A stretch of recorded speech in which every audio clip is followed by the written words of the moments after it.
कैसी बातें कर रही हैं आप रश्मि? आपका ख्याल रहता है ना हमें। बस आप इस समय तैयारी में व्यस्त हैं, इसीलिए हमने आपको परेशान नहीं किया। गौरांशी ने कहा। तभी तो चले आए तुमसे मिलने। सोचे कि तुम तो नई नई शादी में पति के साथ रोमांस करने में बिजी होगी। रश्मि ने गौरा के चेहरे पर गहरी नजर डालते हुए कहा। तो गौरा ने नजर झुका ली। क्या हुआ, अब तक अतीत में उलझी हो क्या? नए रिश्ते को नहीं अपनाई हो? रश्मि ने उन्हें एक साइड ले जाकर कहा। कैसे अपना ले समझ नहीं आता। बहुत अच्छे हैं प्रोफेसर साहब, कोई भी लड़की होती ना तो बेइंतहा मोहब्बत करती, पर हम अपने दिए वचन से बंधे हुए हैं, नहीं कर पा रहे उनसे मोहब्बत, नहीं बढ़ पा रहे उनके साथ आगे। गौरांशी ने कहा। जो बीत गया वो बीत गया गौरी, अब आगे का सोचो। और जिनको तुम वचन दी थी अब ना उनका कुछ पता है और ना ही जिनके लाने वचन दिए थे उनका कुछ पता है। फिर काहे तुम वचन के बंधन में बंधी हो? रश्मि बोली। पर बंधन ऐसे टूटते भी तो नहीं है। हम शेखर काका को ढूंढ रहे हैं। एक बार शेखर काका हमें मिल जाए फिर उनसे वचन से मुक्त करने की प्रार्थना करेंगे। हमने वचन दिया था शेखर काका को और हम वचन नहीं तोड़ सकते। गौरा ने कहा। देखो गौरा, तुम जो ये सब बोल रही हो उसका कोनो मतलब नहीं है। जो इंसान है ही नहीं, जिसका अस्तित्व ही नहीं है दुनिया में, ऊके लाने काहे का वचन? उस वचन का मतलब रहा अब न शेखर काका है और ना जिनके लिए वचनबद्ध हो वो। तुम ना हमारी बातों को मानो गौरा, अपने जीवन में आगे बढ़ो। और सच कह रहे हैं हम, बिल्कुल गलत नहीं होगा। गलत तो वो है जो तुम अपने पति के साथ कर रही हो। का समझी? उन्हें ऐसे खुद से दूर न रखो, अपने दिल में झांक के देखो। बेवजह के वचन का ज्यादा स्थान है या प्रोफेसर साहब का? रश्मि ने गौरा को समझाया। अच्छा, हमने तुम्हें एक पत्र दिया था, वो तुमने पोस्ट कर दिया था? गौरा ने कहा तो रश्मि ने नजर झुका ली। मतलब? गौरा की आंखें छोटी हो गई। वो पत्र ना महारानी ने हमसे ले लिया था तो हम पोस्ट नहीं कर पाए। कोई बात नहीं। गौरांशी ने गहरी सांस ली। तुम हमसे नाराज होगा? नहीं नहीं, नाराज तो हम सिर्फ अपने भाग्य से हैं और किसी से नहीं। जिसे हम ना जानते हैं ना पहचानते हैं उसके लिए वचनबद्ध है, और जिसके प्रति दिल झुकता जा रहा है उसे अपना नहीं सकते। अजीब दुविधा में फंसे हुए हैं हम। खैर, पत्र पोस्ट नहीं किया तुमने, ये ठीक किया। उस समय तो भावनाओं में बहकर हमने पत्र में सब लिख दिया था, पर वो पत्र अगर पहुंच जाता तो हमारे बाबा साहब के सम्मान पर सवाल उठते और हम किसी भी कीमत पर उनका सर झुकने नहीं दे सकते। गौरा बोली तो रश्मि मुस्कुरा उठी। जब इतना ही सम्मान है काका साहब को तो फिर काहे नहीं उस इंसान के साथ रिश्ता स्वीकार कर लेती जो उन्होंने चुना है तुम्हारे लिए? रश्मि बोली। पता नहीं, पर दिल और दिमाग में अजीब सी जंग छिड़ी हुई है। दिल कहता है कि भूल जाऊं सब कुछ और स्वीकार कर लूं, पर हर तकलीफ को भुला दूं और उनके करीब आ जाऊं, उन्हें अपना के खुद समर्पित हो जाऊं, खुद को खोकर उन्हें पालूं। और दिमाग कहता है कि हम राजकुमारी हैं, अपने वचन से पीछे नहीं हट सकते और मजबूर हो जाते हैं हम। गौरा बोली और उनकी आंखों में आंसू भर आए। रश्मि ने उनका हाथ थाम लिया और उन्हें समझाने लगी। वहीं पिलर के पीछे खड़े महाराज उन दोनों की बातें सुन रहे थे। उनकी आंखों में हल्की सी नमी आ गई और चेहरे पर गर्व मिश्रित मुस्कान। हमें क्षमा कीजिएगा पुत्री, पर वचन की बात तो है, हम दोनों ही वचन निभा रहे हैं। एक वचन से बंधकर हमने आपका विवाह आशुतोष से कराया और दूसरे वचन से बंधकर आप उन्हें स्वीकार नहीं कर पा रही है। समय आएगा तो हम आपको बता ही देंगे कि ना ही हमने आपका वचन तोड़ा है और ना ही आपने। बस सही समय की प्रतीक्षा है। और आज ये जानकर अत्यंत प्रसन्नता हुई हमें कि आपके मन में आशुतोष अपना स्थान बना चुके हैं। बस आपके स्वीकार करने की देर है। ठीक है, अगर अभी आप स्वीकार नहीं करती हैं तो जब समय आएगा तब आप स्वीकार कर लेंगी, और तब शायद आपकी नाराजगी हम पे भी खत्म हो जाए, क्योंकि आप हमारी भी मजबूरी और हमारे भी दिए हुए वचन को समझेंगी। महाराज ने खुद से कहा और वहां से निकलकर चले गए, जहां पर ये रिसेप्शन की तैयारी चल रही थी और सभी गेस्ट आ चुके थे। राजवीर नंदिनी के हाथ थामे हॉल में आए तो सब लोगों की नजर उन पर टिक गई। दोनों एक दूसरे के साथ बेहद ही खूबसूरत लग रहे थे। नैना और महाराज सूर्यदेव के चेहरे पर मुस्कुराहट के साथ साथ संतोष के भाव आ गए थे, तो वहीं महारानी की आंखों में नफरत उतर आई थी। हमारा घर बर्बाद करके हमारे पुत्र को निकलकर अब ये यहाँ कितने सुकून और खुशियों के साथ रह रही है। एक पल भी याद नहीं करती होगी हमारे पुत्र को। जानते हैं हम, इतनी जल्दी हमारे पुत्र को भुलाकर जीवन में आगे बढ़ गई है ये, और ये सब हम हरगिज बर्दाश्त नहीं कर सकते, बिल्कुल भी बर्दाश्त नहीं कर सकते। महारानी ने मन ही मन कहा, पर कुछ भी करना या कहना उनके हाथ में नहीं था, क्योंकि महाराज सूर्यदेव और नैना की नजर पूरे समय उन पर ही थी। तो महारानी मन मारकर सबके साथ मुस्कुराकर बात कर रही थी। राजवीर और नंदिनी ने आकर महाराज को प्रणाम किया तो महाराज ने उन्हें स्टेज पर रखे आलिशान सोफे पर बैठने को कहा, ताकि सभी गेस्ट उनसे मिल सके और उन्हें बधाइयां दे सके। राजवीर और नंदिनी उस सोफे पर बैठ गए। नंदिनी की नजरें अभी भी झुकी जा रही थी। वो राजवीर की नजर बार बार यहाँ वहां से होकर उन पर ठहरे जा रही थी। राजकुमारों में यूं देखना बंद कीजिए, यहाँ बहुत लोग हैं, बहुत ही अजीब लग रहा है। नंदिनी धीरे से बोली। क्यों अजीब लग रहा है आपको? और अजीब लग रहा है तो आप मत देखिए हमें तो अच्छा लग रहा है। आपको यूं देखना, आपको यूं निहारना, आखिर आप हमारी पत्नी है। अब तक तो सिर्फ इस महल के लोग जानते थे, पर आज इस रिसेप्शन के बाद पूरी दुनिया जानेगी कि आप हमारी पत्नी है। फिर किस बात की शर्म और किस बात का लिहाज? राजवीर ने हौले से उनका हाथ थामते हुए कहा तो नंदिनी की नजरें और झुक गई। राजवीर ने उन्हें देखा और मुस्कुरा रहे थे। नंदिनी के चेहरे पर मुस्कुराहट आई, पर उन्होंने नजर झुका ली। वहीं सामने खड़ी नैना की माँ के दिल पर लाखों सांप लौट रहे थे। नैना वहीं एक तरफ खड़ी होकर राजवीर और नंदिनी को देख रही थी कि तभी अनिरुद्ध ने आकर उनके कंधे पर अपना कंधा टकराया और नैना ने पलट कर देखा। क्या बात है, हम पर तो नजरे इनायत बिल्कुल भी नहीं है आपका। न जाने कहाँ और किस ख्यालों में डूबे हुए हैं महबूब हमारे। अनिरुद्ध बोले तो नैना ने आंखें छोटी करने देखा। ये शायराना अंदाज कब से आ गया आपको? आप तो ऐसे नहीं थे, नैना ने कहा। बस जब से हमारे रिश्ते को मंजूरी मिली है, दिल में अक्सर ही शायरियां उबाल मारती रहती है। अनिरुद्ध बोले तो नैना मुस्कुरा उठी। अपने दिल में उबलती शायरियों को जरा लगाम लगाइए। जब मैं आ जाऊंगी ना आपके पास, तब रोज एक शायरी सुनूंगी आपसे, नैना ने कहा तो अनिरुद्ध मुस्कुरा उठे। अरे आपके लिए तो शायरी की फौज खड़ी कर सकते हैं हम, अनिरुद्ध बोले तो नैना खिलखिला उठी। थोड़ा आहिस्ता, भूलिए मत कि आप अपनी ससुराल में हैं, अनिरुद्ध ने कहा तो नैना ने आंखें बड़ी करके उन्हें देखा। आप मत भूलिए कि भले मेरा ससुराल है, पर सब मुझे अपनी बेटी बनाकर ला रहे हैं यहाँ, इसीलिए मुझ पर कोई पाबंदी नहीं होगी, नैना ने कहा तो अनिरुद्ध के चेहरे पर मुस्कुराहट आ गई। फिर उनका हाथ थाम वहीं एक तरफ जाकर बैठ गए और उनसे बातचीत करने लगे। उधर आशुतोष हॉल में आए और उनकी नजरें गौरा को ढूंढ रही थी, जो कि उन्हें कहीं नजर नहीं आ रही थी। उन्हें इस तरीके से परेशान सा देख महाराज उनके पास आकर खड़े हुए। क्या बात है प्रोफेसर साहब, किसे ढूंढ रहे हैं आप, महाराज ने मुस्कुराकर कहा तो आशुतोष ने उन्हें देखा। नहीं तो किसी को नहीं महाराज, आई मीन आप ही को ढूंढ रहा था, आशुतोष बोले। अच्छा, अब आपके काका साहब से भी झूठ बोलने लगे आप, महाराज बोले तो आशुतोष ने मुस्कुराकर नजरें झुका ली। उनके बचपन की खास सहेली आई है रिसेप्शन में, रश्मि, उन्हीं के साथ बातों में बिजी है, तो अभी इतने जल्दी तो आपको नजर नहीं आने वाली, महाराज ने कहा और वहां से चले गए। महाराज की बातों का मतलब समझकर आशुतोष के चेहरे पर हल्की सी मुस्कुराहट आई। तभी नजर सामने रश्मि के साथ खड़ी गौरा पर गई और उन्हें देखकर आशुतोष का दिल तेजी से धड़कने लगा। जितनी बार देखूं आपको, आंखों की तड़प और प्यास बढ़ती जाती है। अनजान नहीं आप मेरे एहसासों से, और ना ही अनजान है खुद के दिल में उठते तूफानों से। न जाने क्या बंधन, क्या मजबूरी आपको हर बार रोक लेती है, लेकिन अब मैं समझ गया हूँ कि दिल पर दस्तक दे चुकी है मेरी मोहब्बत। एहसास है आपको, बस अब इकरार और फिर इजहार, इसका बेसब्री से इंतजार है, आशुतोष ने खुद से कहा और राजवीर की तरफ चल दिए कि तभी सामने से आते रुद्रांश से टकरा गए। सॉरी ब्रो, आशुतोष बोले। माफ कीजिएगा भाई साहब, गलती मेरी है, रुद्रांश बोले। इट्स ओके, आशुतोष बोले और आगे बढ़ने लगे। एक्सक्यूज मी, आप, रुद्रांश ने पूछा। मैं प्रोफेसर आशुतोष, गौरांशी का हस्बैंड, आशुतोष बोले और तुरंत आगे बढ़ गए। रुद्रांश ने गहरी सांस ली और उनके पीछे चल दिए। क्या हुआ, कोई बात करनी है आपको, आशुतोष ने रुद्रांश की तरफ देखकर कहा। नहीं, मैं भी बस राजवीर के पास ही जा रहा था उन्हें बधाई देने के लिए। हम लोग रिश्तेदार नहीं है, पर मेरे बाबा साहब और राजवीर के बाबा साहब पुराने दोस्त हैं। आप मुझे नहीं जानते, वो मैं, रुद्र भी बोल ही रहा था कि आशुतोष ने बात बीच में काट दी। आपको कौन नहीं जानता राजकुमार रुद्रांश, महाराज नरोत्तम के इकलौते पुत्र हैं आप, उनके राज्य के भावी उत्तराधिकारी हैं। लंदन से पढ़कर आए हैं और अभी इंडिया में आकर यहाँ का माहौल देख रहे हैं, और जल्दी ही आपका राज्य अभिषेक होने वाला है, आशुतोष ने कहा तो रुद्रांश ने आंखें छोटी करके उन्हें देखा। बहुत गहरी जानकारी ले रखी है आपने मेरे बारे में। जी, ये मैंने नहीं ले रखी, ये तो सारे एरिया में लोग जानते हैं। आखिर इतने सालों के बाद आप वापस लौट कर आए हैं, तो सब यही अंदाजा लगा रहे हैं कि शायद राज्याभिषेक के लिए वापस आए हैं, और महाराज नरोत्तम के पुत्र हैं तो पहचानना कोई बड़ी बात तो है नहीं। अक्सर आपके पिताजी की फोटो यहाँ के लोकल अखबारों में छपते रहते हैं, और जब आप इंडिया आए थे आपकी भी फोटो अच्छी खासी वायरल हुई थी, न सिर्फ लोकल अखबारों में बल्कि सोशल मीडिया पर भी, आशुतोष ने कहा और आगे बढ़ने लगे। बिल्कुल सब पहचानते होंगे, पर आपको शायद कोई गलतफहमी हुई है, उत्तराधिकारी मैं नहीं हूँ, रुद्रांश बोले तो आशुतोष ने आंखें बड़ी करके उन्हें देखा। उत्तराधिकारी तो कोई और है, जिसकी खोज मैं खुद कर रहा हूँ, जल्दी ही मिल जाएंगे मुझे। कोई और? कौन? आशुतोष ने उनकी आंखों में गहराई से देखा। मेरे बड़े भैया, रुद्रांश बोला। आपके कोई बड़े भाई भी हैं? ये तो मुझे नहीं पता था, इनफैक्ट मुझे बहुत ज्यादा पता भी नहीं है आप लोगों के परिवार के बारे में। वो तो सोशल मीडिया पर उस टाइम आपकी फोटो कुछ ज्यादा ही वायरल हुई थी, इसीलिए शायद मेरी नजर पड़ गई, और वैसे भी मेरा रिश्ता गौरांशी के साथ हुआ है तो थोड़ा और जानकारी मिल गई। बाकी आपके बड़े भाई है, इसके बारे में तो शायद दुनिया में किसी को भी नहीं पता होगा, या शायद मैं ही हूँ जिसे नहीं पता, आशुतोष ने मुस्कुरा कर कहा।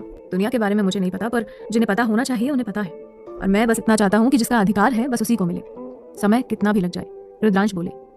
पर जो यहाँ नहीं है, किसी को जिसके बारे में पता भी नहीं है, उसे अधिकार मिलेगा तो मिलेगा कैसे? आशुतोष ने गंभीर होकर कहा। मैं दिलाऊंगा अधिकार, बस थोड़ा इंतजार। मतलब आप जानते हैं कि वो कहाँ है? आशुतोष ने आंखें छोटी करके कहा। जानता नहीं हूँ, पर जान जाऊंगा और अपने भाई को वापस लेकर आऊंगा, रुद्रांश बोले और राजवीर की तरफ बढ़ गए। आशुतोष जहाँ खड़े थे वहीं खड़े रह गए। उन्हें समझ नहीं आया कि रुद्रांश क्या बात कर रहे हैं, उनका मतलब क्या है। सही कह रहे हैं आपके भाई, ढूंढ रहे हैं वो आपको दिन रात। एक आदमी छोड़ा है हमने उनके पीछे, और जहाँ तक हमें समझ आया है कुछ भी नेगेटिव नहीं है। बाकी हम उन पर इतने जल्दी विश्वास नहीं कर सकते, इसीलिए कभी भी भावनाओं में बहकर सच मत बता दीजिएगा उन्हें, महाराज ने आशुतोष के कंधे पर हाथ रखकर कहा, और फिर आगे बढ़ गए। उधर रुद्रांश ने नंदिनी और राजवीर को बधाई दी और वहीं उनके पास खड़े होकर बात करने लगे कि तभी सामने से शिवा और उनकी सेविका रूपा आते दिखाई दी। रुद्रांश की नजर ना चाहते हुए भी शिवांशी पर चली गई। कहीं से तो नहीं लगती है सेविका जैसी, कहीं ये हमारे साथ मजाक तो नहीं कर रही, अभी पता करते हैं, रुद्रांश ने कहा। तब तक राजवीर ने शिवा को आवाज लगा दी। शिवा इधर आइए, राजवीर बोले तो रूपा और शिवा दोनों एक साथ उस तरफ चल दी। ये क्या कंफ्यूजन है, दोनों एक साथ आ रही हैं, इसका मतलब है कि वो सही कह रही थी, वो सच में सेविका है, तभी हर समय राजकुमारी के साथ घूमती है। रुद्रांश खुद से बोले और रूपा की तरफ देखा। क्यों उनके साथ राजकुमारी वाली फीलिंग नहीं आ रही मुझे? दिखने में ठीक है, कपड़े भी ठीक पहने हैं, पर आत्मविश्वास नहीं है जो रूपा के चेहरे पर है, रुद्रांश ने कहा। तब तक रूपा और शिवा आकर वहां खड़ी हो गई। इसके पहले कि रुद्रांश उन्हें कुछ पूछ पाते, महाराज निरंजन ने उन्हें आवाज लगा दी। कहिए भाई साहब, क्या? कहिए भाई साहब, क्यों बुलाया है? कुछ काम था? शिवा ने कहा। नंदिनी को पानी पीना है, जरा पानी मंगवा दीजिए। या रूपा आप चली जाओ, राजवीर बोले तो रूपा जाने के लिए मुड़ी, पर शिवा ने उनका हाथ पकड़ लिया। रूपा आप यहाँ रुकिए, भाभी साहब के लिए पानी मैं लेकर आती हूँ, और साथ ही साथ कॉफी भी लेकर आएंगे।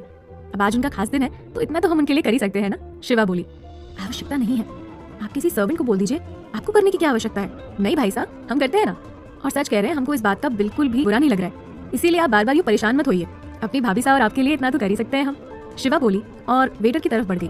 उन्होंने ये जानकर किया था क्योंकि वो जानती थी कि इस समय रुद्रांश की नजर उन्हीं पर है, और ऐसे में अगर पानी और कॉफी लेकर जाएंगी तो रुद्रांश का शक यकीन में बदल जाएगा कि वो राजकुमारी नहीं बल्कि सेविका है। रुद्रांश की नजर पानी और कॉफी लेकर आई शिवा पर गई तो उन्होंने सर झटका। बेवजह ही कंफ्यूज हो रहा हूँ मैं, उसने भी कहा था कि वो सेविका है, अब मेरा दिल कह रहा है अगर वो राजकुमारी होती तो वो थोड़ी ना ये चाय और कॉफी लेकर आती। छोड़ो रुद्र बेटा, चलो बाबा साहब बुला रहे हैं, क्या कह रहे हैं उनकी भी सुन लेते हैं, पता नहीं क्या चल रहा होगा उनके दिमाग में। रुद्रांश खुद से बोला और महाराज निरंजन के पास आकर खड़ा हो गया। जी बाबा साहब, आपने बुलाया? हाँ, कब से ढूंढ रहे हैं आपको, पर आप हैं कि आपका पता ही नहीं। कहाँ थे आप? अभी शिवा यही थी, हम आपको उससे मिलवा देते। महाराज ने कहा, हम मिल चुके हैं, वो खड़ी है स्टेज पर राजकुमार राजवीर के साथ। रुद्रांश ने स्टेज की तरफ इशारा किया तो महाराज निरंजन मुस्कुरा उठे। तो मिल लिया आप देख लिया ना, अच्छी लगी आपको? हमने कहा था ना आपसे कि अत्यंत रूपवती और बहुत ही समझदार है, और सबसे बड़ी बात गौरांशी की तरह जिद्दी नहीं है, अपनी मनमर्जी नहीं करने वाली, बहुत ही संस्कारवान और अच्छे आचरण करने वाली है ये। महाराज बोलते जा रहे थे और रुद्रांश शिवा और रूपा को देखे जा रहे थे, जहाँ पर उनकी नजर रूपा बनी शिवा पर ठहरे जा रही थी, और दिल में एक कसक उठ रही थी कि काश की ये सेविका ना होकर राजकुमारी होती, क्योंकि राजकुमार तो शिवांशी को रूपा समझ रहे थे और रूपा को शिवांशी। ठीक है, अब तो आपने देख लिया, समझ लिया, तो महाराज दिग्विजय से विवाह की बात करें। महाराज निरंजन बोले, आप भी ना बाबा साहब, इतनी जल्दी क्या है आपको, अभी तो सिर्फ एक बार ही देखा है, बात तक नहीं की है, मुलाकात भी नहीं की है, मुझे जानने समझने का कुछ तो समय दीजिए। मैंने आपसे पहले ही कहा था कि किसी भी अनजान के साथ मैं शादी नहीं कर सकता।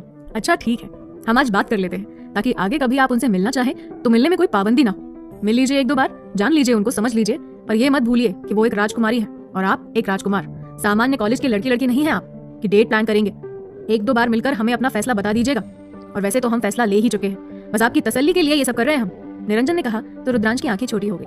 हम फैसला ले चुके हैं कि आपका विवाह शिवांशी के साथ ही होगा।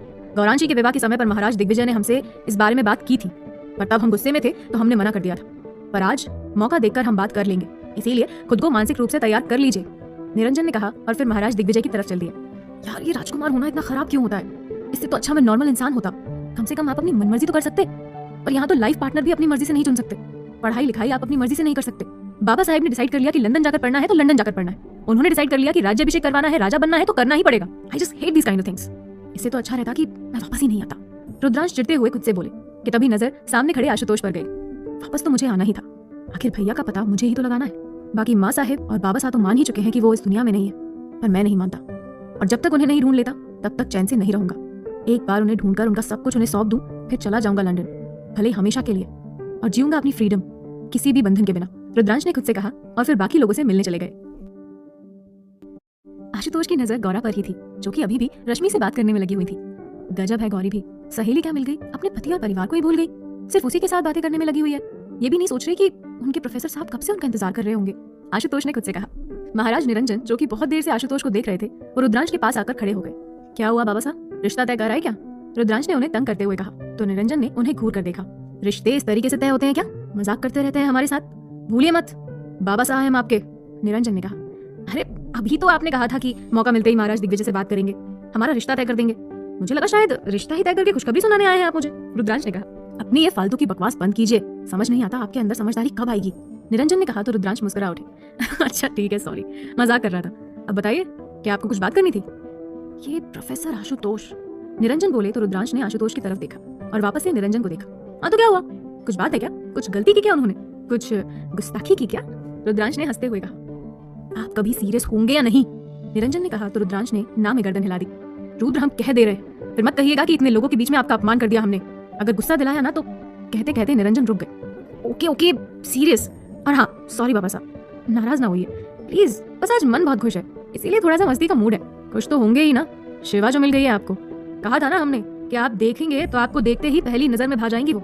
निरंजन ने कहा तो रुद्रांश का दिल किया कि सर फोड़ ले। आप शिवा को छोड़िए और आप बताइए कि आप क्या बात करने आए थे। बाबा साहब प्लीज शिवांशी को छोड़कर कुछ और बात करिए। रुद्रांश ने कहा, प्रोफेसर आशुतोष को देखकर तुम्हें ऐसा नहीं लगता कि इनका चेहरा कुछ देखा हुआ सा लगता है, कुछ जाना पहचाना सा? निरंजन बोले, बाबा साहब कहाँ ही देखा होगा, और वैसे भी आप राजा साहब हैं, अगर ऐसे आम लोगों की शक्ल सूरत याद रखेंगे तो कैसे काम चलेगा? रुद्रांश ने कहा, यही बात तो मुझे समझ नहीं आ रही है कि ऐसा क्यों लग रहा है कि जैसे पहले इन्हें देख रखा है। गौरांशी के विवाह के पश्चात हम वहाँ गए थे, तभी ये हमें मिले नहीं, और एक दो फोटोज देखी थी न्यूज़पेपर में तो हमें समझ नहीं आया इतना। पर आज इन्हें सामने देखकर ऐसा लग रहा है जैसे सूरत कुछ जानी पहचानी सी है, जैसे कभी तो देखा है इन्हें, बस ये समझ नहीं आ रहा कि कब और कहाँ। निरंजन ने कहा तो रुद्रांश के चेहरे पर तनाव आ गया। बाबा साहब, आपको गलतफहमी हुई है। और कहाँ देखा होगा आपने इन्हें? बताया तो था महाराज दिग्विजय ने कि अपने चाचा चाची के साथ रहते हैं, ये गौरांशी के पति है। बस आपने अभी देखा इसीलिए आपको ऐसा लग रहा है, बल्कि मुझे तो ऐसा कुछ नहीं लग रहा है कि मैंने इन्हें कहीं देखा है। तुम कैसे देखोगे, तुम तो यहाँ थे ही नहीं, तुम तो लंदन में थे। मैंने तो देखा है, पर कहाँ देखा है ये याद नहीं आ रहा। कुछ धुंधली सी तस्वीर है आंखों में, बस कुछ क्लियर नहीं हो रहा है, और ऐसा लग रहा है कि कुछ धुंधला धुंधला सा याद आ रहा है। हो सकता है उनके बचपन में देखा हो, और अब ये बड़े हो गए तो काफी बदलाव आ गया है। निरंजन बोले। हो सकता है बाबा साहब, बाकी इतना सोचना क्यों है, हमें क्या लेना देना प्रोफेसर आशुतोष से। रुद्रांश बोले। महाराज को गौरांशी के लिए वो पसंद आए, उन्होंने विवाह कर दिया। अब महाराज जाने और प्रोफेसर आशुतोष, हमारा उनसे क्या लेना देना। आप फिजूल ही स्ट्रेस ले रहे हैं बाबा साहब। रुद्रांश ने निरंजन का ध्यान आशुतोष से हटाते हुए कहा। हाँ, पर फिर भी ना जाने क्यों। निरंजन अभी बोल ही रहे थे कि रुद्रांश ने उन्हें रोक दिया। ठीक है बाबा साहब, आपकी खातिर हम ये रिश्ते के लिए तैयार हैं। आप महाराज दिग्विजय से बात कर सकते हैं, हम नहीं चाहते कि आपको किसी की वजह से तकलीफ हो। रुद्रांश ने कहा तो निरंजन के चेहरे पर मुस्कुराहट आ गई। आज आपने दिल खुश कर दिया हमारा, हम आज ही बात कर लेते हैं महाराज दिग्विजय से। निरंजन बोले और महाराज दिग्विजय की तरफ बढ़ गए तो रुद्रांश ने गहरी सांस ली। जब तक मुझे क्लियर नहीं हो जाता कि सालों पहले जो घटनाएं हुई हैं उन सबके पीछे किसका हाथ है, तब तक मैं आपको भी शक नहीं होने दूंगा कि ये मेरे बड़े भैया हैं या आपके भतीजे हो सकते हैं। अगर आपके दिमाग में ये बात आ रही है तो भी मुझे आपके दिमाग से ये बात निकालनी होगी, क्योंकि मुझे आज के समय में किसी पर भी विश्वास नहीं है, किसी पर मतलब किसी पर भी नहीं, और मैं नहीं चाहता कि फिर से मेरे भैया के साथ कुछ गलत हो। जब तक मैं खुद श्योर ना हो जाऊं, जब तक मैं ये पता ना लगा लूं। जहां तक बात धुंधली सी यादों की है तो बचपन में ही आपने उन्हें देखा है, और बचपन में ही मैंने देखा है, और तभी की एक तस्वीर मेरे पास है। बाकी उम्र के साथ चेहरे में तो बदलाव आते ही हैं। यदि व्यक्ति चाहे तो अपने व्यक्तित्व और अपने रहन सहन में बदलाव करके एक पूरा नया पर्सनालिटी डेवलप कर सकता है, क्योंकि आशुतोष की ये पर्सनालिटी वाकई में एक अलग पर्सनालिटी है, या फिर मेरे भैया की मॉडिफाइड पर्सनालिटी, ये तो मुझे पता करना ही होगा। रुद्रांश ने खुद से कहा और वापस से आशुतोष की तरफ चल दिए कि तभी सामने से शिवा आती नजर आई, जो कि मुस्कुराते हुए उन्हें देख रही थी। क्या हुआ रूपा, आप हमें इस तरीके से क्यों देख रही हैं? रुद्रांश ने आंखें छोटी करके कहा। नहीं तो हम आपको कहाँ देखकर मुस्कुरा रहे थे, इतनी हमारी औकात कहाँ। हमें तो वो राजकुमारी शिवांशी ने कहा था कि जाकर आपसे पूछ लें कि किसी वस्तु की आवश्यकता तो नहीं है आपको, आपके लिए जूस या मिठाई लेकर आए, जो भी चाहिए हो बस बोल दीजिए, अभी हाजिर हो जाएगा। रूपा बनी शिवा ने नाटक करते हुए कहा। नहीं नहीं, हमें कुछ नहीं चाहिए, रुद्रांश ने कहा तो शिवा वापस जाने लगी। अच्छा सुनिए, रुद्रांश बोले तो शिवा ने वापस से उनकी तरफ देखा। देखिए, जहां तक है हमारे बाबा साहब शिवांशी के साथ हमारे रिश्ते की बात करने वाले हैं। आप उनकी खास मित्र हैं, उनकी सेविका हैं, तो आपसे एक फेवर चाहते हैं। रुद्रांश बोला तो शिवा ने आंखें बड़ी करके उन्हें देखा। मतलब अभी जो मैंने आपसे रूम में कहा था वो सब झूठ था। एक्चुअली मैं शिवांशी से कभी नहीं मिला और ना ही मैं उन्हें जानता हूँ। हाँ, रिश्ते की बात घर में चली थी इसीलिए मैंने वो बात बोल दी, पर विवाह से पहले मैं उन्हें जानना चाहता हूँ, समझना चाहता हूँ। पर ये घर वाले हैं कि सुनने को तैयार ही नहीं। तो प्लीज जब भी मिलने का कोई प्लान बनाओ तो आप कैसे भी करके शिवा को मना कर ले आइएगा। रुद्रांश बोला तो शिवा की आंखें बड़ी हो गई। क्या सच में रिश्ता होने वाला है? शिवा ने कहा। हाँ बाबा साहब आज ही बात करने वाले हैं। रुद्रांश बोले तो शिवा को अजीब सी फीलिंग आई। देखिए रूपा, आप तो समझदार हैं, समझने की कोशिश कीजिए। शादी जिंदगी भर का रिश्ता होता है, यूं ही बिन जाने समझे कैसे किया जा सकता है? अब घर वाले हैं कि सुनने को तैयार ही नहीं। कम से कम एक दो मुलाकात तो हो जानी चाहिए ताकि एक दूसरे को जानने का मौका मिले। रुद्रांश ने कहा तो शिवा की आंखें बड़ी हो गई। अब आप तो उनकी सहेली हैं, तो आप तो चाहेंगी ना कि उनका विवाह और विवाह के उपरांत उनका जीवन सुखद रहे। उसके लिए ये जरूरी है कि हम एक दो बार मुलाकात करें। रुद्रांश ने कहा। किंतु हमें अब तक कुछ नहीं पता। महल में ऐसी कोई बात नहीं हो रही है, शिवांशी को कुछ नहीं पता इस बारे में, वरना वो हमें जरूर बता देती। शिवा बात संभाल के बोली। हो सकता है आज जब मेरे बाबा साहब रिश्ते की बात करें उसके बाद शिवांशी से भी पूछा जाए। हाँ शायद आप ठीक कह रहे हैं, शिवांशी ने कहा और जाने लगी। तो ध्यान रखिएगा जो मैंने कहा, रुद्रांश ने कहा तो शिवांशी ने उनकी तरफ देखा। प्लीज प्लीज, वैसे भी जब से उन्हें देखा है बड़ा ही अजीब लग रहा है, पता नहीं उनके साथ कैसे जीवन कटेगा। और बाबा साहब है कि कुछ सुनने को तैयार ही नहीं है, उनसे तो बेहतर मुझे आप लगी। कहते कहते रुद्रांश रुक गए तो शिवा ने आंखें बड़ी करके देखा। कुछ भी सोचने और कहने का क्या फायदा, रिश्ता जहाँ पर होना है वहीं होगा, पर मैं जानना चाहता हूँ उन्हें, प्लीज मेरी हेल्प कीजिए। रुद्रांश बोले। शिवा ने गर्दन हिलाई और आगे बढ़ गई। सच कह रहे थे क्या ये? हमारा रिश्ता इनसे होने वाला है और इन्हीं के साथ इतना बड़ा मजाक कर दिया हमने। अभी अगर इन्हें सच बता दिया तो अच्छी खासी मुसीबत हो जाएगी। अब हमें अभी चुप रहना चाहिए, सच खुद ब खुद इनके सामने आ जाएगा। पर अभी हम कुछ भी नहीं कर सकते, वरना अच्छा खासा तमाशा हो सकता है। पता नहीं किस तरीके से रिएक्ट करेंगे और क्या सोचेंगे हमारे बारे में। शिवा ने खुद से कहा और फिर बाहर के मेहमानों को देखने चली गई, पर दिल में अजीब सी हलचल होने लगी थी जब रुद्रांश ने बताया कि उनके साथ रिश्ते की बात हो रही है। महाराज निरंजन महाराज दिग्विजय के पास पहुंचे। आइए महाराज, कोई असुविधा तो नहीं हुई आपको? सारी व्यवस्थाएं ठीक है ना? महाराज दिग्विजय ने निरंजन को देखते हुए कहा। अरे महाराज, क्यों शर्मिंदा कर रहे हैं आप? आपका खुद का होटल है, खुद की सारी सुविधाएं हैं, फिर भला किसी भी बात की कमी कैसे हो सकती है? और क्या हम नहीं जानते कि आपके इकलौते पुत्र का रिसेप्शन है? तो किसी बात की कमी की बात तो आप रहने ही दीजिए। महाराज निरंजन उनके पास आकर बैठे। सो तो है, बड़े ही अरमान थे हमारे और महारानी सुलोचना के राजवीर के विवाह को लेकर। विवाह तो हमने अच्छा मुहूर्त देखकर सादगी से नवरात्रि में करवा दिया था, पर आप सभी रिश्तेदारों को, मीडिया को, समाज को बताना बहुत जरूरी था कि अब राजवीर विवाहित है, वरना हर दूसरे दिन उनके लिए कोई नया रिश्ता आ जाता था। महाराज ने हंसते हुए कहा, वैसे आपकी पुत्र वधू के माता पिता नहीं दिखाई दे रहे, कहाँ की राजकुमारी है वो? महाराज निरंजन ने चारों तरफ नजर दौड़ाकर कहा, एक्चुअली में वो भी एक राजकुमारी है, पर किस्मत का खेल कहिए कि माता पिता का बचपन में ही स्वर्गवास हो गया था। हमारे छोटे पुत्र अनिरुद्ध का रिश्ता जहाँ हुआ है ना महाराज सूर्यदेव की पुत्री नैना के साथ, उन्हीं ने इन्हें गोद लिया है। कहना चाहिए कि सूर्यदेव के मित्र की पुत्री है। तो बस हमें नैना के साथ नंदिनी भी भाग गई और राजवीर भी उनसे विवाह करना चाहते थे, तो बस हमने विवाह कर दिया, दिग्विजय ने बताया। किंतु महाराज, हमें आपकी एक बात नहीं समझ आई। महाराज निरंजन ने कहा तो दिग्विजय की आंखें छोटी हो गई। मतलब आपकी पुत्री गौरा और आपके पुत्र राजवीर दोनों के लिए ही रिश्तों की कमी नहीं थी, दूर दूर से राज परिवारों के रिश्ते आ रहे थे। हम खुद जानते हैं, फिर भी आपने दोनों का ही रिश्ता इस तरीके से किया। मतलब बुरा मत मानिएगा, पर गौरांशी का विवाह आपने एक सामान्य प्रोफेसर के साथ कर दिया, और राजवीर का एक अनाथ के, माता पिता इनके भी नहीं है और वो भी अपने चाचा चाची के साथ रहते हैं। मतलब पूरे देश में क्या राजकुमार और राजकुमारियों का अकाल पड़ गया था जो आपने अपने दोनों बच्चों के लिए अनाथ लड़के और लड़कियों को चुना? महाराज निरंजन बोले तो महाराज दिग्विजय के चेहरे पर मुस्कान आ गई। अनाथ होना या माता पिता का साया सर पे होना, ये सब तो किस्मत की बातें हैं, और हमें प्रोफेसर आशुतोष गौरा के योग्य लगे तो हमने उनके लिए उन्हें चुन लिया। और वैसे भी राजा महाराजा राजवाड़े अब खत्म हो चुके हैं, ये सब हमारे मन के भ्रम है, हम अपने मन में पाले हुए हैं। और बाकी हमारे क्षेत्र के लोग राजा महाराजा का दर्जा देते रहते हैं हमें। बाकी हम में और सामान्य इंसान में अब कोई फर्क नहीं पड़ा, अब कोई फर्क नहीं रह गया है। इसीलिए हमें नहीं लगता कि हमने कुछ गलत किया है। हम चाहते थे कि गौरांशी एक सामान्य जिंदगी जिए, सामान्य रहन सहन समझे। जरूरी नहीं कि हर राजकुमारी की जिंदगी हमेशा खुशहाल रहे, कई बार सामान्य इंसानों की जिंदगी राजमहल में रहने वाले लोगों से ज्यादा शांतिपूर्ण रहती है। बस हमने इंसान को चुना है, उसके परिवार को नहीं। आशुतोष में हमने वो सारे गुण देखे हैं जो कि एक राजकुमार में होने चाहिए, महाराज दिग्विजय ने कहा। और फिर नंदिनी? कहते कहते निरंजन रुक गए। नंदिनी को राजवीर पसंद करते थे, उन्हें प्रेम करते थे, और यहाँ पर हमने अपने पुत्र के प्रेम का मान रखा है और उनकी खुशियां उनके सुपुत्र कर दी, और कुछ भी नहीं किया। महाराज दिग्विजय हल्की मुस्कुराहट के साथ स्टेज पर बैठे राजवीर और नंदिनी को देखते हुए बोले, जो कि एक दूसरे से बात करते हुए बेहद प्यारे लग रहे थे। चलिए ठीक है, आपने जो सोचा, पर बाकी अभी बता दीजिए कि शिवांशी के लिए भी कोई अनाथ ढूंढ तो नहीं लिया है आपने? महाराज निरंजन ने कहा तो महाराज दिग्विजय खिलखिला उठे। आप हमसे शिकायत कर रहे हैं या हमारी कमी निकाल रहे हैं? दिग्विजय ने चुटकी लेते हुए कहा। ना ही शिकायत कर रहे हैं और ना ही कमी निकाल रहे हैं, हम तो पहले इसीलिए पूछ रहे हैं क्योंकि उस दिन आपने कहा था कि रुद्रांश के साथ शिवांशी का रिश्ता कर सकते हैं। तो बस आपसे यही पूछने आए हैं कि आपके मन में अभी भी ऐसी कोई बात है या फिर शिवांशी के लिए भी कोई ढूंढ लिया है आपने, और हम बेवजह ही उम्मीदें पाल कर बैठे हो?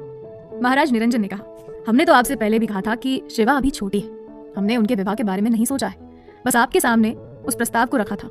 आज भी प्रस्ताव वही है हमारा। अगर आपको आपत्ति ना हो तो शिवा का विवाह रुद्रांश के साथ तय किया जा सकता है, पर विवाह कुछ वर्षों पश्चात ही होगा, क्योंकि हमें लगता है कि शिवा विवाह के लिए अभी योग्य नहीं है। उनमें थोड़ी समझदारी और आ जाए, बचपना है अभी, कई बार बचपने में कुछ ऐसी हरकतें कर जाती है जो ठीक नहीं। अब यहाँ तो उनका मायका है, सब समझ जाता है, पर ससुराल में जाकर ये सब नहीं चलेगा ना? महाराज दिग्विजय ने कहा। कैसी बातें करते हैं आप? हम उन्हें अपनी पुत्री की तरह रखेंगे, अपनी पुत्री बनाकर ले जाएंगे, ससुराल जैसी कोई बात नहीं होगी महाराज। महाराज निरंजन ने कहा, ठीक है, अगर आपको आपत्ति नहीं तो हम रिश्ता तय कर लेंगे, सगाई करवा देंगे दोनों की, विवाह फिर 1-2 साल में हो जाएगा, तब तक उनकी पढ़ाई भी पूरी हो जाएगी और वो थोड़ी सी समझदार भी हो जाएंगी। महाराज ने दिग्विजय से कहा, ठीक है, तो मैं आपकी तरफ से रिश्ता पक्का समझूं, बाद में बदल तो नहीं जाइएगा, क्योंकि इस बार हमें ये बर्दाश्त नहीं होगा कि आपने फिर से हमारे पुत्र की जगह किसी और को चुन लिया। महाराज निरंजन ने कहा, ऐसा कदापि नहीं होगा महाराज, क्योंकि रुद्रांश हमें बेहद पसंद है। अगर हमने पहले ही आशुतोष को नहीं चुना होता तो यकीनन पिछली बार भी आपको निराश नहीं करते, पर हम निर्णय ले चुके थे, इसीलिए आपको तकलीफ हुई, उसके लिए हम फिर से क्षमा मांगते हैं आपसे। ठीक है, अगर आप भी रिश्ते के लिए तैयार हैं तो हम पूरी बात भूल जाते हैं। बिल्कुल, हम पूरी तरीके से तैयार हैं, बस एक बार शिवांशी के माता पिता से चर्चा कर लेते हैं। वैसे हम जानते हैं कि रणवीर और मंगला हमारी बात के खिलाफ कभी नहीं जाएंगे, पर फिर भी हम उनसे बात करके आपको खबर पहुंचा देंगे और जल्द ही सगाई की तारीख भी तय कर लेंगे। सगाई करवा देते हैं, उसके बाद विवाह जब समय आएगा तब कर देंगे। महाराज ने कहा तो महाराज निरंजन के चेहरे पर संतोष आ गया और फिर दोनों बाकी के मेहमानों से मिलने लगे। अच्छा गौरा, अब हम चलते हैं, बस तुमसे मिलना था इसीलिए आए थे, बाकी अब हमारे एग्जाम नजदीक आ गए हैं तो तैयारी में लग जाते हैं, रश्मि ने कहा और विदा लेकर चली गई। रश्मि के जाते ही गौरा ने चारों तरफ नजर दौड़ाई तो आशुतोष वहीं खड़े नजर आए। हे माता रानी, अब क्या करेंगे हम? अभी तक तो रश्मि थी तो हम प्रोफेसर साहब से दूर भाग रहे थे, पर अब तो हमें उनका सामना करना ही पड़ेगा। कैसे सामना करेंगे हम उनका? गौरांशी ने खुद से कहा। लेकिन सामना करने में दिक्कत क्या है? जो भी कहा उन्होंने कहा, हमने तो कुछ नहीं कहा ना, और उनकी तो आदत है जिस दिन से हम आए हैं उस दिन से जिंदगी में हर रोज यूं ही अपने प्रेम का एहसास कराते रहते हैं। इसमें असहज होने वाली क्या बात है, गौरा खुद से बोली। पर इस बार की बात कुछ अलग थी। इस बार के उनके शब्द अलग थे। गौरा खुद से उलझी हुई थी, पर करती भी तो क्या करती। जब गौरा सोच विचार में डूबी थी, इतनी देर में आशुतोष उनके पास आकर खड़े हो गए और उन्होंने सॉफ्ट ड्रिंक का ग्लास उनकी तरफ बढ़ा दिया। पी लीजिए, गुलाब का शरबत है, खास आपके लिए लेकर आए हैं हम। इतनी देर से अपनी सहेली से बात कर रही थी, गला सूख गया होगा आपका, आशुतोष ने कहा तो गौरा ने आंखें बड़ी करके उन्हें देखा। क्या हुआ, कुछ गलत था क्या मैंने? इसमें कुछ भी नहीं मिलाया है, कोई नशा कोई दवाई नहीं है इसमें, सादा सा शरबत है, पी लीजिए, आपको राहत मिलेगी। बहुत देर से बहुत सारी बातें की है आपने और कुछ खाया भी नहीं है। आशुतोष ने उनका हाथ पकड़कर उनके हाथ में ग्लास थमाते हुए कहा और गौरांशी ने उसे अपने होठों से लगा लिया। बहुत खास सहेली लगी मुझे आपकी, जब से आई है आप उन्हीं से बात कर रही थी। ना ही आप अपनी माँ से बात करती दिखी, ना बाबा सा से, ना ही अपने कुंवर राजवीर और नंदिनी भाभी सा से बात की। आशुतोष दोबारा बोले तो गौरा ने उनकी तरफ देखा। हाँ, हमारी बचपन की मित्र है, साथ में खेलते बड़े हुए हैं हम, रोज आती थी हमसे मिलने के लिए, गौरा ने मुस्कुराकर कहा और वापस से नजर झुका ली। मुझे ऐसा क्यों लग रहा है जैसे तुम मुझे इग्नोर कर रही हो, अवॉइड कर रही हो, मुझसे नजरें चुरा रही हो? अचानक से आशुतोष बोले तो गौरा को एकदम से खांसी आ गई। आशुतोष ने उनकी पीठ पर हाथ रख हल्के हल्के से थपका और गौरांशी ने शरबत का ग्लास टेबल पर रख दिया और आगे बढ़ने लगी। इसका मतलब जो मैं सोच रहा था वो सच है, और अगर आप मुझे अवॉइड कर रही हैं, इसका मतलब मेरे कहे हुए शब्द आपके दिल को छुए हैं, हलचल मचाई है आपके दिलों में। तभी आशुतोष ने पीछे से आकर कहा तो गौरा के गालों पर सुर्खी छा गई। हम तो वो सब भूल चुके हैं जो आपने कहा था, आप तो यूं ही प्रोफेसर साहब कुछ भी बोलते रहते हैं। हम वो सब कब का भूल चुके हैं, आप यूं ही कुछ भी बोलते रहते हैं, गौरा बोली और झट से वहां से निकलकर राजवीर की तरफ बढ़ गई। पर चेहरे की गुलाबी रंगत वो आशुतोष से छुपा न सकी। उन्हें यूं शर्माते और गुलाबी होते देख आशुतोष की आंखों में हल्की सी शरारत उतर आई और होठों की मुस्कुराहट और भी बढ़ गई। गौरा स्टेज पर आई और राजवीर और नंदिनी से मिली। तो कैसा लग रहा है राजमहल आपको भाभी साहब? गौरांशी ने कहा तो नंदिनी हल्का सा मुस्कुराई। बहुत अच्छा लग रहा है जीजी साहब, बहुत अच्छे हैं सब, हमें बेहद चाहते हैं, हमारा ख्याल रखते हैं, नंदिनी ने कहा और तिरछी निगाहों से राजवीर को देखा तो पाया कि राजवीर की निगाहें उन्हीं पर टिकी हुई है। बहुत खुशी हुई हमें जानकर भाभी साहब, और आप विश्वास रखिए सब आपको यूं ही प्यार करेंगे और सबसे ज्यादा ख्याल आपका भाई सा रखेंगे, उनका नेचर ही ऐसा है, सबका ध्यान रखते हैं वो। गौरा बोली तो नंदिनी ने फिर से राजवीर को देखा। बस आपसे एक विनती है कि हमारे भाई सा का ख्याल रखिएगा और उन्हें सदैव प्रेम कीजिएगा। गौरा ने राजवीर को दूसरे लोगों के साथ बिजी देखा तो नंदिनी की हथेलियों को थाम कर कहा, हम पूरी कोशिश करेंगे कि उन्हें किसी भी तरह की शिकायत ना हो। नंदिनी धीमे से बोली, हम समझते हैं आपकी स्थिति भाभी साहब, पर हमारे भाई साहब बहुत साफ मन के हैं, आपको बहुत ज्यादा चाहते हैं, बस अगर आप भी कोशिश करेंगी तो आप दोनों का रिश्ता बेहद मजबूत होगा। गौरा ने कहा तो नंदिनी ने मुस्कुराकर गर्दन हिलाई। तब तक राजवीर आ गए थे तो फिर वो राजवीर से बातें करने में व्यस्त हो गई। तभी आशुतोष भी उन लोगों के पास आ गए। वाकई में राजवीर, मैं बहुत खुश हूँ आप दोनों के लिए, बस आप लोग हमेशा साथ रहे और हमेशा खुश रहे, मैं बस यही चाहता हूँ, आशुतोष ने कहा। धन्यवाद प्रोफेसर साहब, बाकी अपने लोगों के आशीर्वाद और दुआएं मिलती हैं तो जीवन आसान हो जाता है, और हमें पूरा विश्वास है कि आगे वाला समय न सिर्फ हमारे और नंदिनी बल्कि आपके और गौरा के जीवन में भी बदलाव आएंगे, और हमारे और नंदिनी के साथ साथ आपका और गौरा का रिश्ता भी बेहद मजबूत हो जाएगा। राजवीर ने आशुतोष और गौरा की तरफ देखकर कहा। आई होप सो, आशुतोष बोले। तभी नजर वहां पर बनी स्टेज पर गई जिस पर फोक डांस चल रहा था। आशुतोष ने गौरांशी की तरफ देखा और डांस का इशारा किया तो गौरांशी ने ना में गर्दन हिला दी। क्यों, क्या हुआ? आशुतोष बोले। भूलिए मत प्रोफेसर साहब, भले आपके घर पर हम सामान्य तरीके से रहते हैं, पर यहाँ राजकुमारी है और राजकुमारियाँ रानियाँ इस तरीके से स्टेज पर डांस नहीं करती, यहाँ पर डांस करने के लिए अलग से डांसर बुलाए जाते हैं।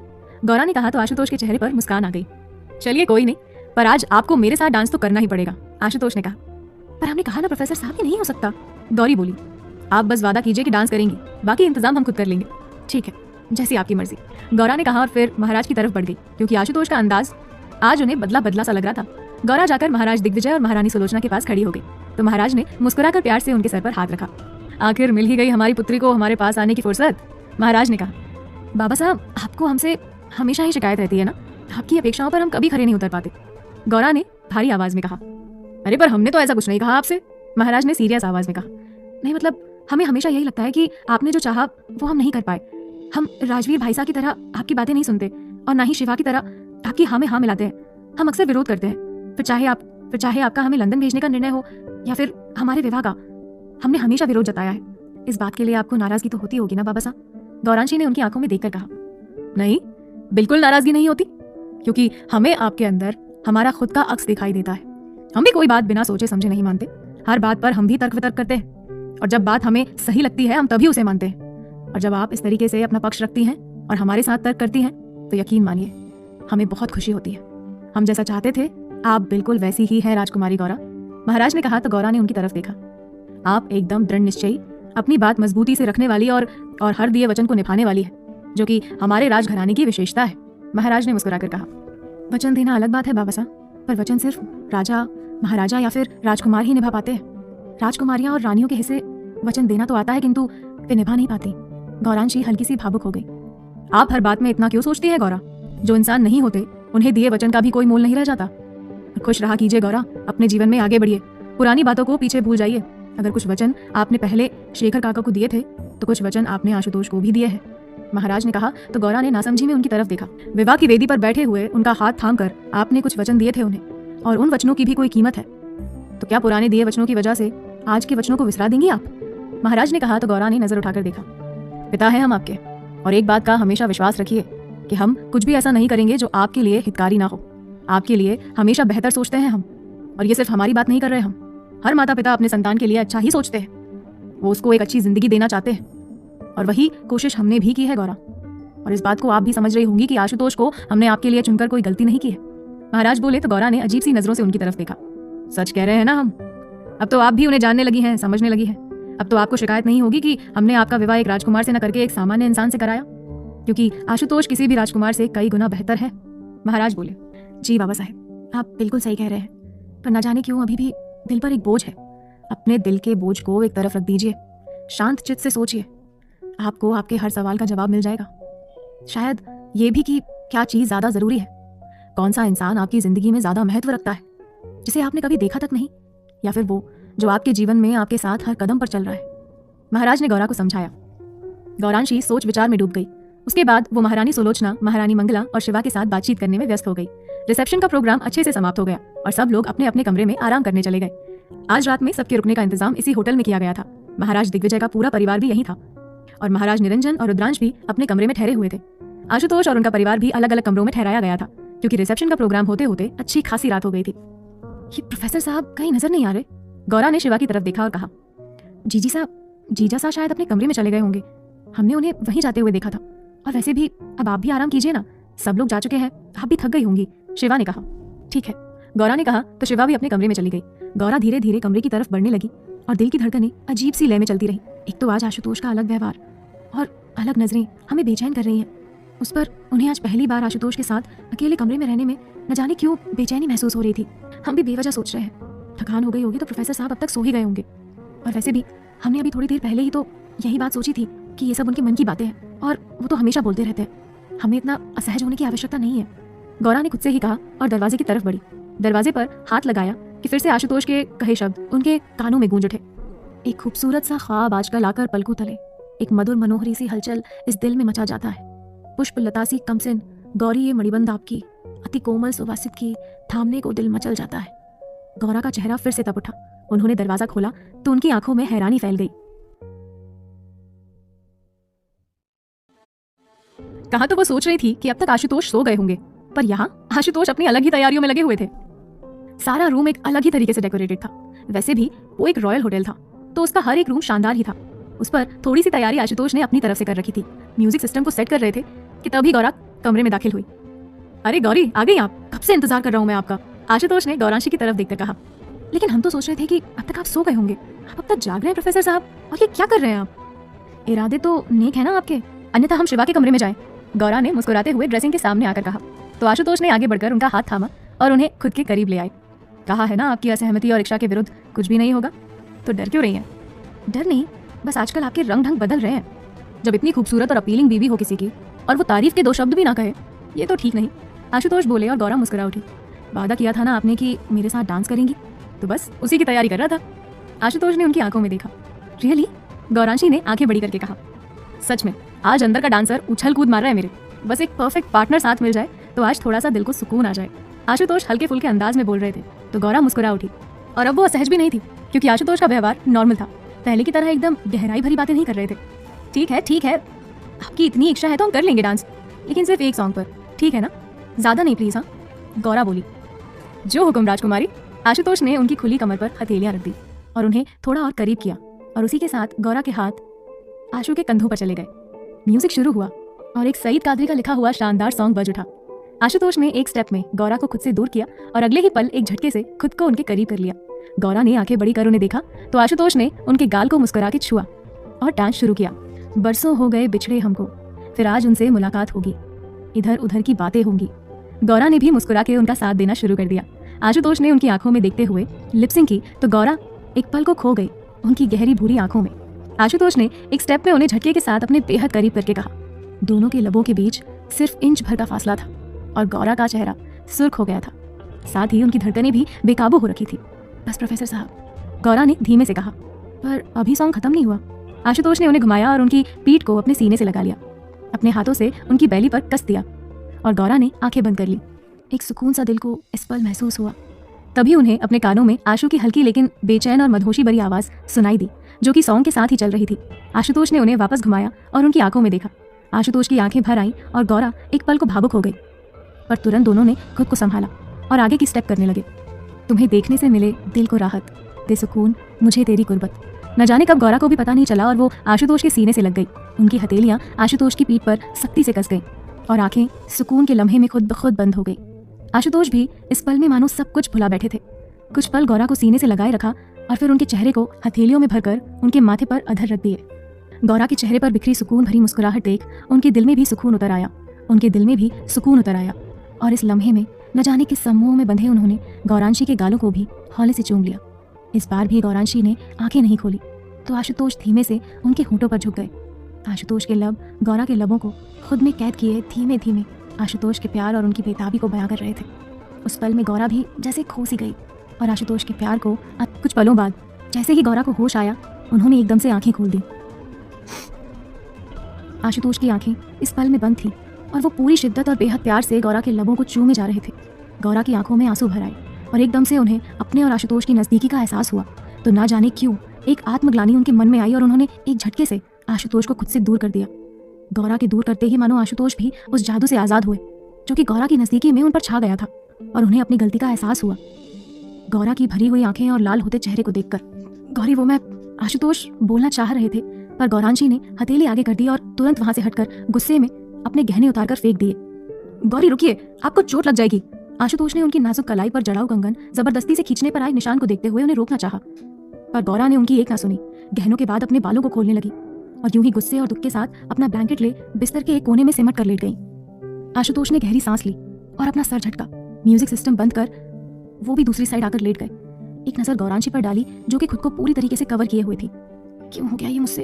इतनी बड़ी गलती मैंने कैसे कर दी? मैं हर्ट कैसे कर सकता हूँ गौरी को?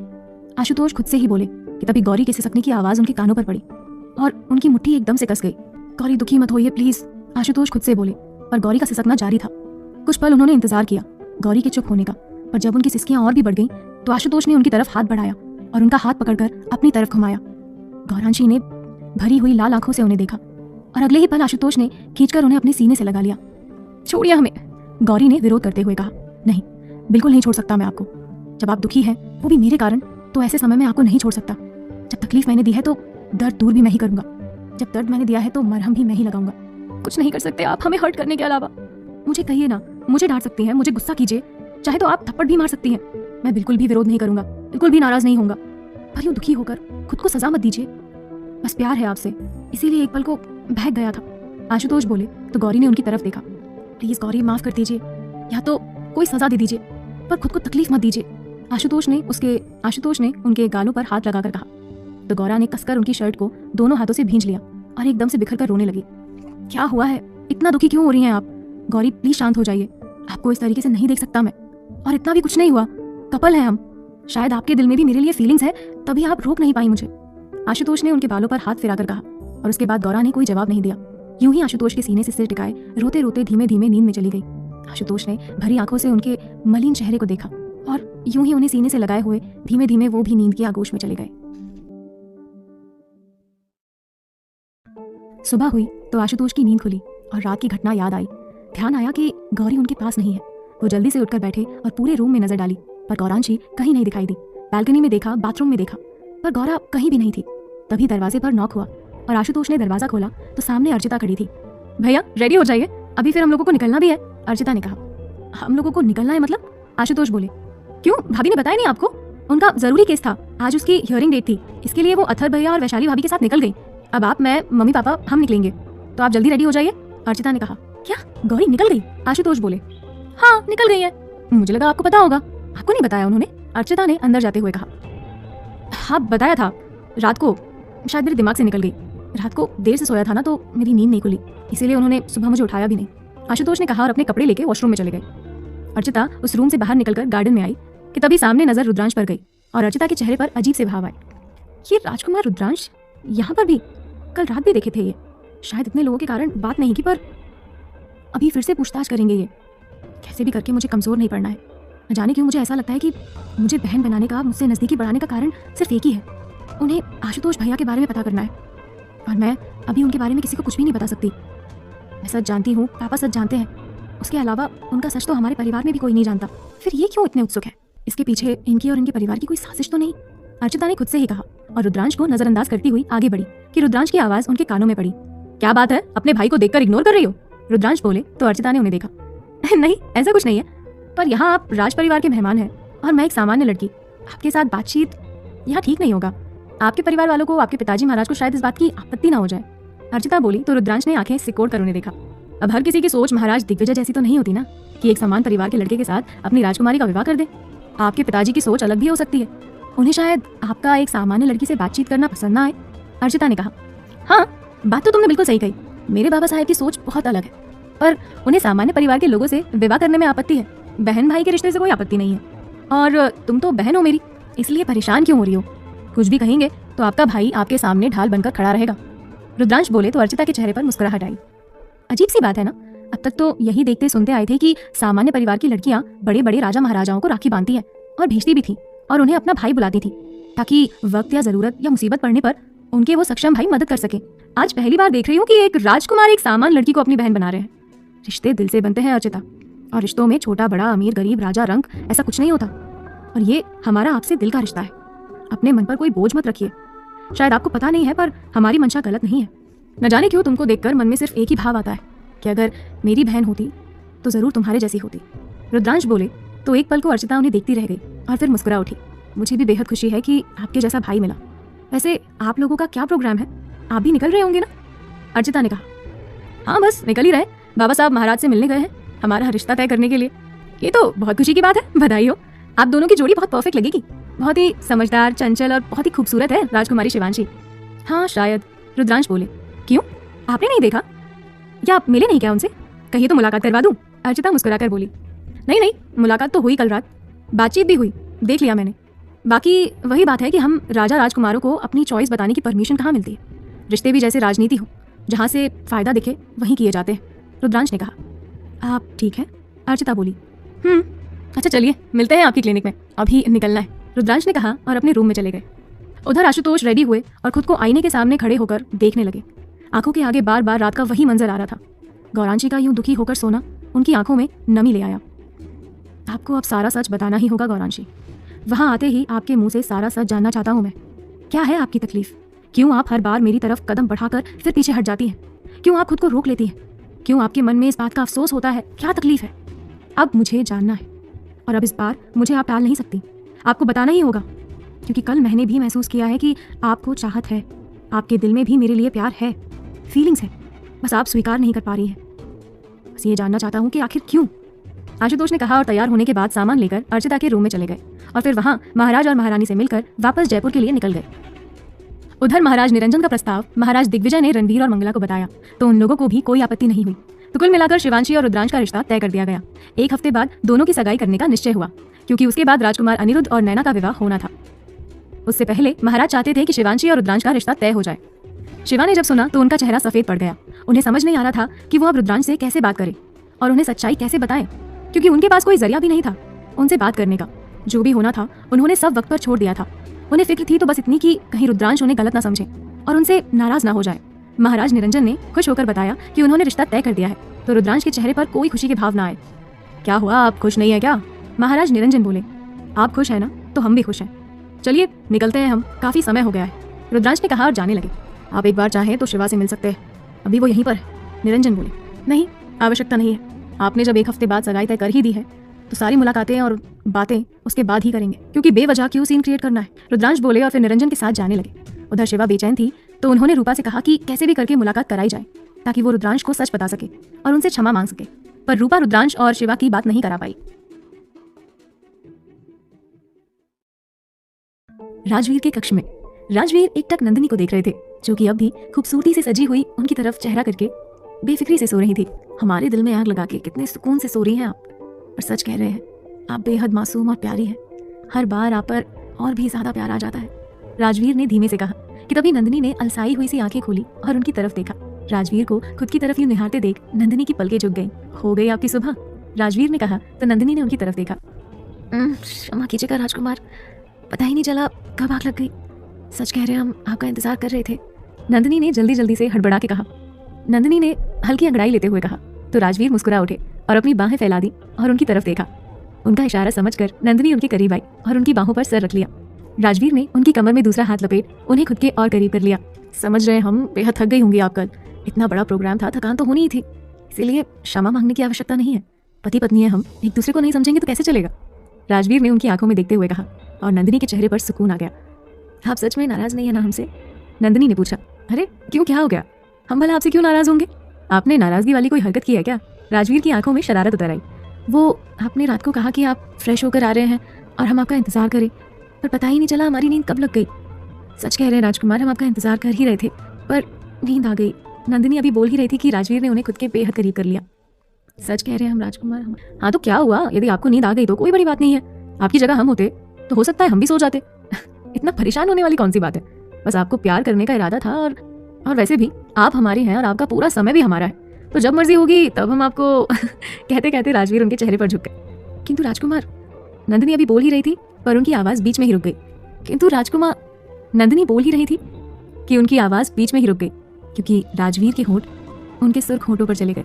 नंदिनी ने उसके बाद कुछ कहने की कोशिश भी नहीं की और बस पलकें बंद कर ली और राजवीर की गर्दन में अपने दोनों हाथों को लपेट लिया। राजवीर ने आंखें खोल उनके चेहरे को एक नजर देखा और फिर हल्की मुस्कुराहट और एक सुकून के साथ वापस उन्हें प्यार से चूमने लगे। आज नंदिनी भी मानो जैसे उनकी करीबी को महसूस कर रही थी और उनका बराबर से साथ दे रही थी। राजवीर अब धीरे धीरे बहकने लगे थे और उनके होंठ अब उनके लबों से फिसलकर उनकी गर्दन और चेहरे पर शरारत करने लगे थे। नंदिनी ने भी आज पूर्ण समर्पण का इरादा मानो कर ही लिया था और वो किसी भी बात के लिए राजवीर को मना नहीं कर रही थी, बल्कि उनके हर एक स्टेप में उनका पूरा साथ दे रही थी। राजवीर के हाथ उनके कंधे पर आए और आंचल एक तरफ कर दिया। पूरे तरीके से एक होने की चाहत मानो दोनों तरफ से थी।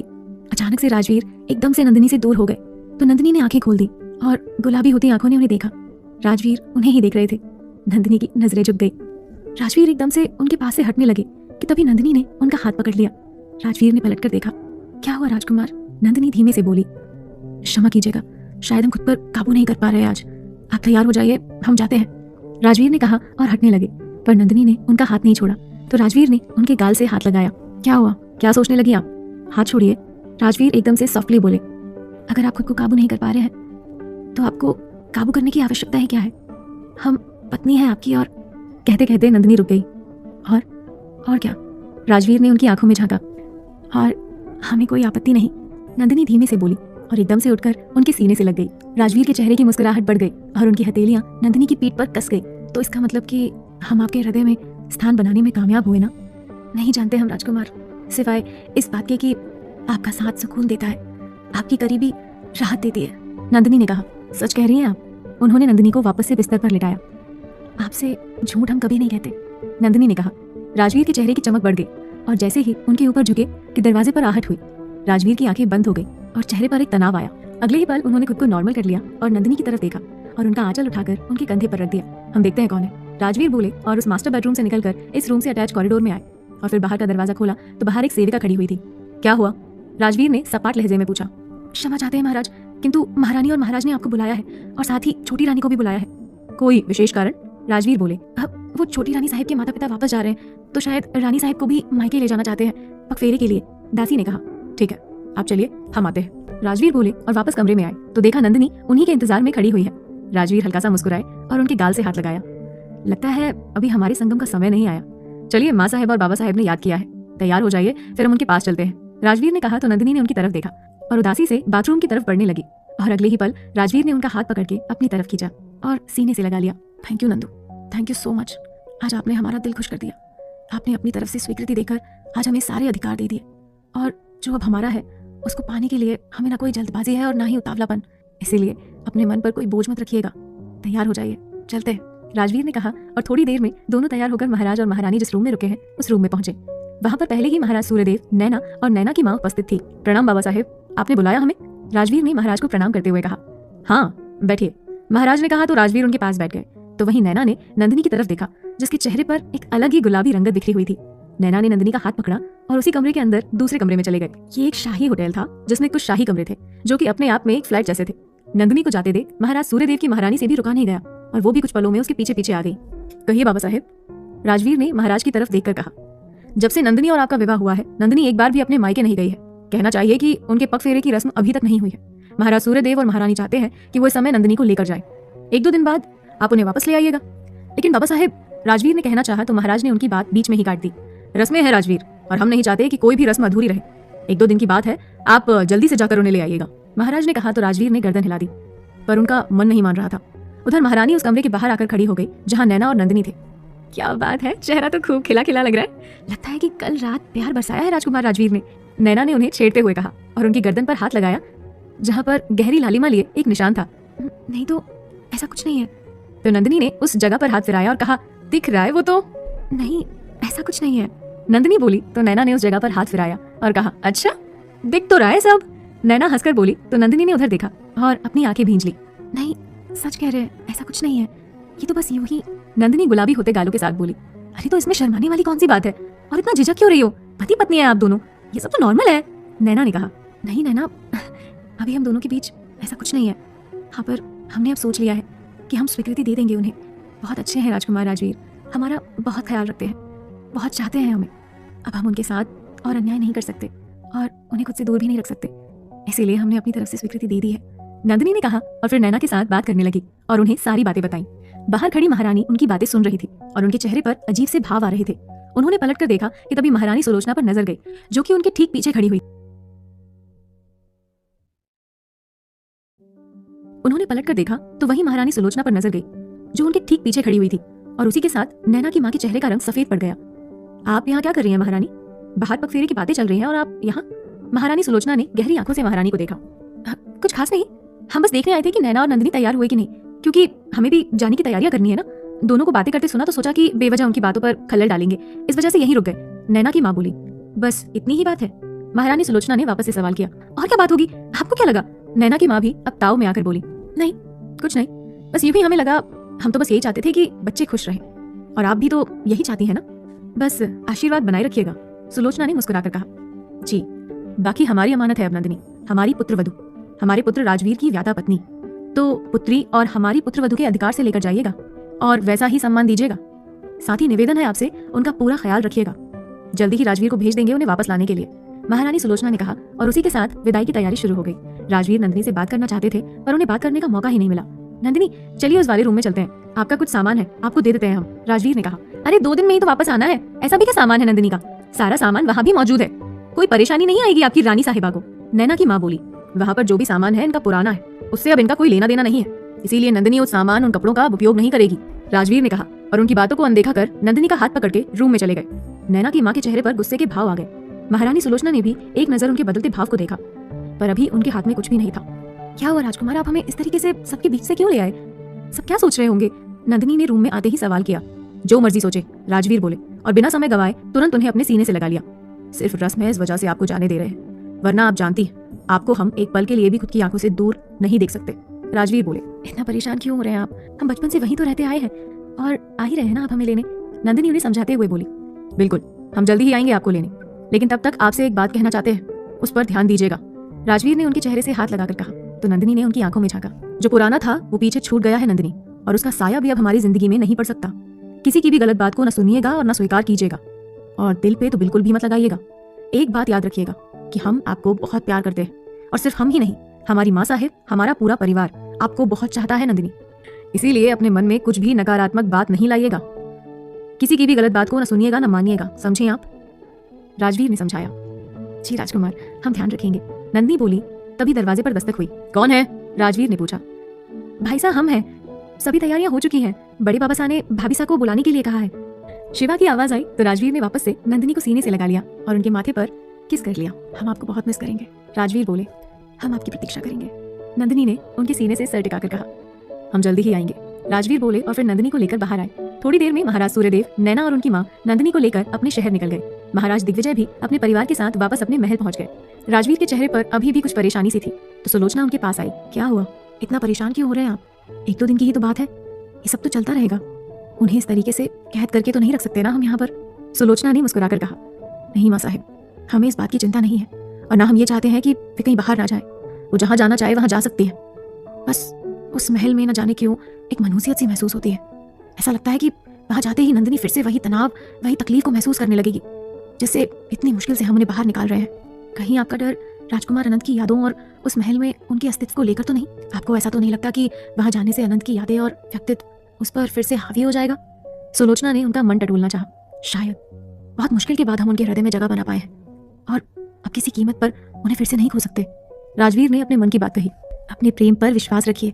हम जानते हैं कि अनंत के साथ उनका रिश्ता बहुत गहरा है, किंतु अब वो अतीत को पीछे छोड़ आपके साथ आगे बढ़ गई है। और संसार का नियम है, अतीत सदैव अतीत होता है, फिर चाहे वो खूबसूरत हो या भयानक। अतीत की यादें वर्तमान को क्षणिक भी प्रभावित नहीं कर सकती। अतीत की यादें वर्तमान को क्षणिक प्रभावित कर सकती हैं, किंतु अतीत लौटकर कभी नहीं आता।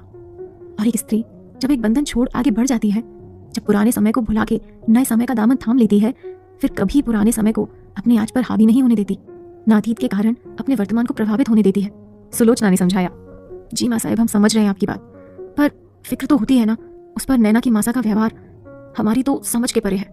राजवीर बोले, हाँ हम भी जानते हैं इस बात को, हमें भी वो ठीक नहीं लगी, पर रस्म है बेटा, करनी तो पड़ेगी। जल्दी आप उन्हें लेकर आ जाइएगा। हम पंडित जी से बात करके जल्दी ही उन्हें वापस लाने का मुहूर्त निकलवाते हैं। और वैसे भी शिवा और राजकुमार रुद्रांश की सगाई है, और उसके कुछ दिन बाद अनिरुद्ध और नैना का विवाह, तो तैयारी भी तो करनी है। घर की बहू घर में होगी तो तैयारियों में मदद मिलेगी। सुलोचना ने कहा। क्या, शिवा और रुद्रांश का विवाह? राजवीर ने आश्चर्य से कहा। हाँ, बताया तो था महाराज ने आपको। महारानी बोली, बाबा साहब ने पहले बताया था, किंतु हमें नहीं पता था कि विवाह तय हो गया है। 1 हफ्ते बाद सगाई है? राजवीर अब भी हैरान थे। कल रात ही महाराज निरंजन ने बात की, और उसके बाद आपके बाबा साहब ने आपके काका साहब और काकी साहब से पूछा, और सलाह मशवरा करके सब बात तय हो गई है। 1 हफ्ते बाद उन लोगों की सगाई है, तो घर में बहुत सारे काम होंगे, कई सारी तैयारियां देखनी पड़ेंगी। आपसे भी उम्मीद करते हैं कि अभी ज्यादा मत सोचिए, अपनी बहन और छोटे भाई के विवाह पर ध्यान दीजिए। महारानी ने कहा। जी माँ साहब। राजवीर बोले तो सुलोचना चली गई। बस नंदिनी कुछ नेगेटिव ना सोचे, और सबसे बड़ी बात कि महारानी उनसे कुछ कहे ना। राजवीर ने खुद से कहा, वैसे वो कुछ नहीं कहेंगी जहां तक हमें लगता है। अब पुरानी बातें भी पीछे छूट चुकी हैं, और वो भी स्वीकार कर चुकी होंगी कि नंदिनी से उनका कोई रिश्ता नहीं है। उधर गौरांशी अथर्व और वैशाली के साथ जयपुर पहुंच गई थी। अच्छा गौरा, आपके लिए मैं नाश्ता बना देती हूँ, आप नाश्ता कीजिए, फिर आपको जाना है ना, आज हियरिंग है आपकी। वैशाली बोली। जी भाभी साहब, जाना तो है, लेकिन कोई बात नहीं, आप परेशान मत होइए, हम छुट्टी ले लेंगे तब भी चलेगा। अगर आप छुट्टी ले सकती थी तो फिर जल्दी क्यों की आने की? मेरा मतलब है फिर तो आप आशुतोष के साथ भी आ सकती थी ना। वैशाली ने कहा। नहीं, ऐसी बात नहीं है, आप थकी हुई है ना, इसीलिए हमने कहा। गौरा बात संभालते हुए बोली। थकान की कोई बात नहीं है, जब आप वहाँ से इतनी जल्दी जल्दी आई हैं तो जाइए ना हियरिंग पर, मैं अभी आपके लिए कुछ बना कर देती हूँ। वैशाली ने कहा और रसोई में चली गई। गौरांशी अपने रूम में आई और दरवाजा बंद कर ड्रेसिंग के सामने खड़ी हो गई। आशुतोष के साथ बिताया पिछला पूरा दिन उनकी आंखों के आगे घूम गया। आशुतोष का उनकी तारीफ करना, कविता कहना, उनके साथ डांस करना, और फिर उनके इतने करीब आना। गौरा के हाथ होठों पर गए और एक सिरहन जैसी दौड़ गई। आशुतोष के लबों का लम्स उन्हें अब भी महसूस हो रहा था। उनकी आंखों में आंसू भर आए और उन्होंने अपनी अलमारी खोली, लॉकर खोला और वो फाइल निकाली। कुछ देर बाद कुछ लिखने लगी उस फाइल में। तब तक वैशाली की आवाज आई तो उन्होंने फाइल वापस से लॉकर में रखी और जल्दबाजी में बंद करने का ध्यान ही नहीं रहा, और ऐसे ही आधा खुला छोड़कर बाहर निकल गई। वैशाली ने नाश्ता बना दिया था, उन्होंने नाश्ता किया और फिर अपनी लॉ फर्म के लिए निकल गई, क्योंकि ऐसा कोई केस ही नहीं था, कोई हियरिंग ही नहीं थी। वो सब कुछ उन्होंने आशुतोष से दूर रहने के लिए बहाना बनाया था। दोपहर के समय जब आशुतोष भी अपने चाचा और चाची और अर्चिता के साथ वापस आए, तब तक वैशाली ने दोपहर की तैयारी कर दी थी। जब लोगों ने फ्रेश होकर खाना खाया और आशुतोष अपने कमरे में आ गए, तो कमरे में आकर अलमारी में कपड़े जमा रहे थे कि तभी नजर गौरांशी वाले हिस्से में गई, जहाँ का लॉकर आधा खुला हुआ था और फाइल भी आधी बाहर निकली हुई थी। ये गौरी भी कोई काम ध्यान से नहीं करती, आशुतोष ने कहा, और उस फाइल को अंदर रखने लगे। पर वो फाइल छूटकर नीचे गिर गई और सभी कागज उसमें से निकलकर बाहर गिर गए। कागज संभालने लगे कि तभी ध्यान उन पर लिखे बातों पर गया और उनकी आंखें एकदम से सुर्ख लाल हो गई। उन्होंने एक एक करके हर कागज उठाया और उसे पढ़ा, और उसके बाद सामने टेबल पर रख दिया और सोफे पर बैठकर गौरा के आने का इंतजार करने लगे। दिमाग में अनगिनत बातें चल रही थी। गौरांशी का उनसे यूं दूर दूर रहना, उन्हें खुद के करीब ना आने देना, विवाह की रात उनका जहर खा लेना, अक्सर ही उनके करीब आते आते दूर हो जाना, खुद से ही लड़ना और दुखी होना। आशुतोष के चेहरे के भाव बदलते जा रहे थे। हर बार आशुतोष का उनसे पूछना कि क्या किसी को प्रेम करती है, और हर बार गौरा का टाल देना। आशुतोष को उनके दिल में एक दर्द उठता हुआ महसूस हो रहा था। हर बार आपसे पूछा था, गौरी क्यों नहीं सच्चाई बताई आपने, इतना कुछ हमसे कैसे छुपा सकते हैं? आधा सच मेरे सामने आ चुका है, बाकी आधा आप खुद अपने मुंह से बताएंगे, आपको जवाब देना ही होगा, आशुतोष ने खुद से कहा और घड़ी की तरफ देखा। गौरांशी के आने का समय हो गया था। उधर लॉ फर्म में काम खत्म हुआ और सब लोग जाने लगे। गौरांशी, तुम्हें घर नहीं जाना है? उनके साथ में काम करने वाली एक लड़की मीनल ने पूछा। हाँ, गौरांशी खोई खोई हुई सी बोली और उठ खड़ी हुई। क्या हुआ, कुछ परेशान लग रही हो? मीनल ने गौरा के कंधे पर हाथ रखकर कहा। नहीं, परेशान नहीं है हम, बस कुछ उलझन है, समझ नहीं आ रहा क्या सही है और क्या गलत है। गौरांशी बोली। तुम चाहो तो मुझसे शेयर कर सकती हो, प्रॉब्लम क्या है? देख रही हूँ आज तुम ऑफिस आई हो लेकिन तुम्हारा काम में मन नहीं लग रहा है, अजीब सी बेचैनी तुम्हारे चेहरे पर दिख रही है। मीनल ने कहा। अतीत और वर्तमान के बीच उलझ कर रह गए हैं हम। अतीत ने कुछ वादे किए थे हमने किसी से, उन्हें चाहकर भी पूरा नहीं कर पाए, और वर्तमान है कि हमें अपनी ओर खींच रहा है। ना ही तो हम अतीत को पीछे छोड़ पा रहे हैं और ना ही पूरी तरह वर्तमान को अपना पा रहे हैं। समझ नहीं आ रहा क्या सही है क्या गलत है। हमारे बाबा साहब कहते हैं कि पुरानी बातों को भूलकर हमें नई जिंदगी में आगे बढ़ना चाहिए, पर कैसे भूल जाए? हम भूल ही नहीं पा रहे। क्या किसी को प्यार करती थी पहले? अचानक से उनकी सहेली बोली। प्यार? प्यार क्या होता है ये तो हम समझ ही नहीं पा रहे। जो तब था वो प्यार था, या कि जो अब है वो प्यार है? और अगर ये प्यार है तो वो क्या था? सिर्फ वादा? शायद ये प्यार है और वो सिर्फ एक वादा था। पर राजकुमारी है हम, वादा करना और वादा निभाना हमें बचपन से सिखाया जाता है। गौरा बोली। बस यही बात, वादा ही था ना, मतलब प्यार नहीं था उस लड़की। मीनल ने कहा। प्यार तो तब होता ना जब आप किसी को मिलते हो, देखते हो। हमने तो उन्हें कभी देखा ही नहीं, पर हम ये भी नहीं कह सकते कि प्यार नहीं था। बिना देखे बिना जाने बेइंतहा मोहब्बत की है हमने उनसे, सिर्फ किसी को दिए वादे की वजह से। पर किस्मत देखो, जिन्होंने हमें इस वादे में बांधा है, हमारे शेखर काका, वो भी कहीं खो गए, और जिनके नाम की माला हमें जपने दे गए, उनके वो राजकुमार भी खो गए। सब हमारी किस्मत। खैर छोड़िए, जाते हैं हम अपने घर, सब परेशान हो रहे होंगे। गौरा ने कहा और जाने लगी। मीनल ने वापस से उसके कंधे पर हाथ रखा। मुझे नहीं पता तुम्हें क्या प्रॉब्लम है, कभी तुम्हारा दिल करे तो बता सकती हो।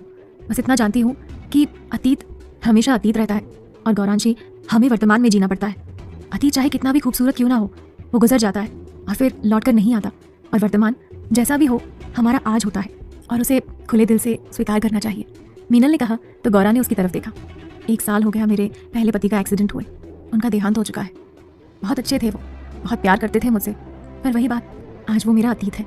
3 महीने बाद मेरे घर वालों ने मेरा दूसरा विवाह करवा दिया। हर दिन मैं अपने दूसरे पति में अपने पहले पति की छवि ढूंढती हूँ, उनका व्यवहार ढूंढती हूँ, उनकी अच्छाइयाँ, और मन ही मन दुखी होती हूँ।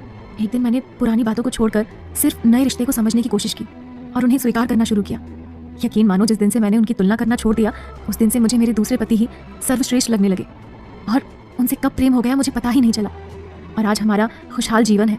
शुरुआती कुछ महीने सिर्फ और सिर्फ लड़ाई और झगड़े होते थे, रोते हुए ही, क्योंकि मैं अपने अतीत से बाहर नहीं निकल पा रही थी। इसीलिए तुमसे बस यही कहना चाहती हूँ कि अतीत में उलझी रहोगी तो अपना वर्तमान और भविष्य दोनों खराब कर दोगी। मीनल ने कहा और चली गई। गौरांशी कुछ पल वहीं खड़ी होकर सोचती रही और फिर कैब लेकर अपने घर की ओर निकल गई, जहां पर आशुतोष सवालों की लिस्ट लिए उनका इंतजार कर रहे थे। गौरा घर आई तो देखा कि सब लोग हॉल में तैयार बैठे हैं, सिवाय आशुतोष के। अरे गौरांशी, आ गई तुम? चाची ने उसे देखते हुए कहा। जी चाची साहब, बस थोड़ा सा देर हो गई, क्षमा कीजिए। गौरा ने कहा। अरे क्षमा मांगने की क्या जरूरत है, जानती हूँ मैं तुम्हारा काम, कोई बात नहीं। बाकी पूरा दिन ठीक से निकला? चाची ने उनका हाथ पकड़कर कहा और वहीं सोफे पर बिठा लिया। जी चाची, सब कुछ ठीक था। अच्छा बेटा सुनो, एक रिश्तेदार के यहाँ विवाह है, तो मैं और तुम्हारे चाचा अथर्व और वैशाली हम सब वहीं जा रहे हैं। अर्चिता की नाइट शिफ्ट है, तो वो अपने हॉस्पिटल चली जाएगी थोड़ी देर में। बाकी मैंने आशुतोष से पूछा था तो उसने मना कर दिया जाने को, तो एक काम करो, तुम लोग घर पर ही रुको। वैसे भी कोई ज्यादा क्लोज रिलेशन में नहीं है, तो सबका जाना जरूरी नहीं है, चाची जी ने कहा। जी चाची। गौरा ने गर्दन हिला दी। तुम्हारे और आशुतोष के लिए खाना बना दिया है हमने, टाइम से खा लेना और आराम करना। ज्यादातर तो हम देर तक, थोड़ी देर लगेगी पर हम वापस तो आ ही जाएंगे, और नहीं आ पाए तो सुबह सुबह जल्दी आ जाएंगे। फिक्र मत करना, आराम से रहना, चाची बोली।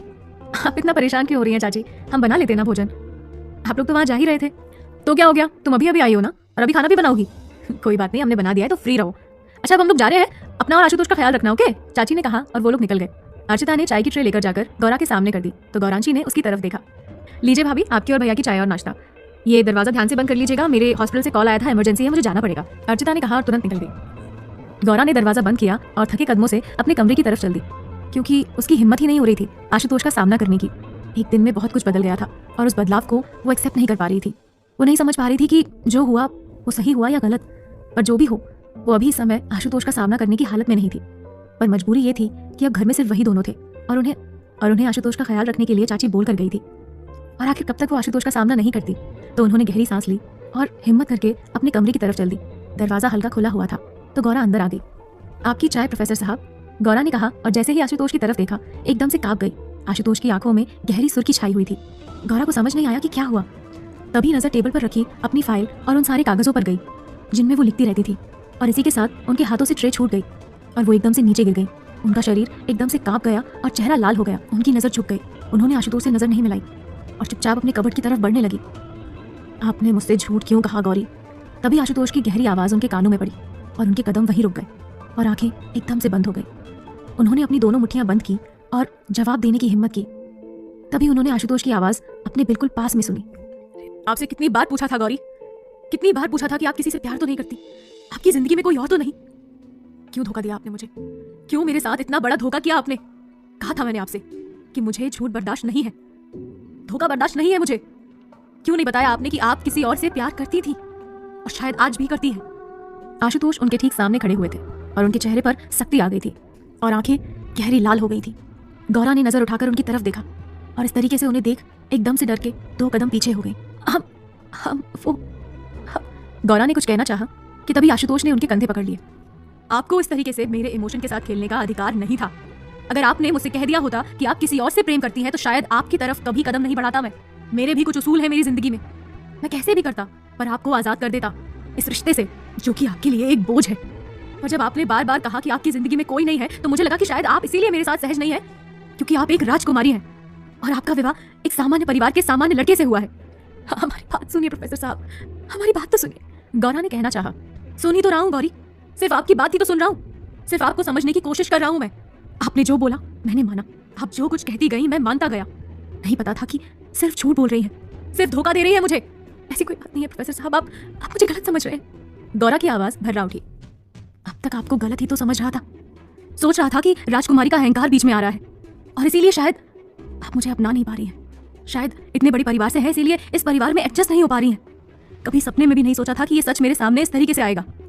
इसीलिए आप मुझसे दूर रहती थी ना, इसीलिए आप मेरी फीलिंग्स को नहीं समझती थी, स्वीकार नहीं करना चाहती थी, दूर रहती थी मुझसे। आपने तो शायद कभी मेरे प्रेम को प्रेम की तरह ही नहीं लिया। आपको तो मजाक लगता होगा ना कि कैसा पागल इंसान है, हर पल आपके आमने सामने घूमता रहता है, अपने प्यार को प्रदर्शित करता रहता है, जबकि आपको तो किसी और से प्रेम है। आशुतोष ने कहा तो गौरा एकदम से रोने लगी। आप हमें गलत समझ रहे हैं, ऐसा कुछ नहीं है। गौरा ने कहा तो समझाइए ना, मैं समझना चाहता हूँ। एक ही बात आपसे बार बार बोली थी मैंने कि मुझे झूठ बर्दाश्त नहीं है, फिर क्यों बोला आपने, क्यों कहा मुझसे झूठ? आशुतोष की आवाज एकदम से तेज हो गई तो गौरा ने अपनी आंखें सख्ती से बंद कर ली। तभी आशुतोष ने उनके कंधे छोड़ एक गहरी सांस ली। गौरा अभी कुछ बोलने की हिम्मत कर ही रही थी कि तभी उन्हें आशुतोष की बाहर जाने की आहट सुनाई दी और उन्होंने एकदम से आशुतोष की हथेली पकड़ ली। हाथ छोड़िए मेरा गौरी, कहीं मुझसे कुछ ऐसा वैसा ना हो जाए। मुझसे अगर कोई बदतमीजी हो गई तो आपका अपमान हो जाएगा और मैं ये नहीं करना चाहता। राजा साहिब के बहुत उपकार है मेरे ऊपर, उनकी पुत्री को किसी भी तरीके की तकलीफ नहीं दे सकता मैं। आशुतोष ने गहरी आवाज में कहा। लेकिन गौरा बोलने को हुई। तैयारी कर लीजिए अपनी, अभी हमारे संबंध उस हद तक नहीं हुए कि आपको आगे बढ़ने में कोई दिक्कत हो। आपको मैं उनके पास छोड़कर आऊंगा जिनसे आपको इतनी मोहब्बत है। आशुतोष ने उनका हाथ अपने हाथ से अलग हटाते हुए कहा। जा रहे थे हम उसी विवाह की ही रात्रि, तो क्यों नहीं जाने दिया हमें? खाया था ना हमने जहर ताकि जा सके अपने कुंवर जी के पास, तो क्यों बचाया हमें? ना हमें उनकी यादों के साथ जीने देते हैं और ना उनके पास जाने के लिए मरने देते हैं। क्या करें हम, बताइए क्या करें हम? उन्हें नहीं भूल पा रहे और आपके करीब आने से खुद को रोक नहीं पा रहे।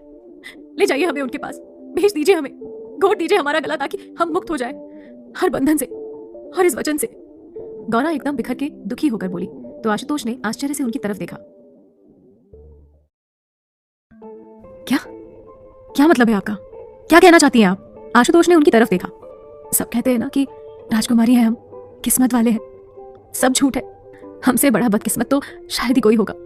और जो वादा हमने काका से किया था हम वो ना निभा सके, जो वादा हमने खुद से किया था हम वो भी ना निभा सके, और जो वादे विवाह के समय हमने आपसे किए थे वो भी ना निभा सके। उनके बारे में सिर्फ सुन के न जाने कब एक मासूम दिल उनसे मोहब्बत करने लगा। बिन देखे बिन जाने, ये सोचा ही नहीं था कि उन्हें देखने का कभी मौका ही नहीं मिलेगा हमें। गौरा ने कहा। आशुतोष ने नासमझी से उनकी तरफ देखा और गौरा एकदम खामोश हो गई। आशुतोष ने उनके कंधे पकड़े और उन्हें अपने सामने खड़ा कर दिया। गौरा, मुझे सब कुछ जानना है। क्या है जो आपको इतना तकलीफ देता है? क्यों आप इतना उदास, इतना दुखी रहती हैं? क्यों आप मेरे करीब आते आते फिर दूर हो जाती हैं? आखिर क्यों आपके चेहरे पर इस तरह से भाव आते हैं कि जैसे आप कुछ गलती कर रही हैं? मैं समझता हूँ गौरी कि आपके मन में मेरे लिए फीलिंग्स आती है, पर अगले ही पल जैसे एक झूठ सा लगने लगता है। प्लीज बताइए मुझे कि घुटन अब मुझसे बर्दाश्त नहीं हो रही है। आशुतोष ने कहा।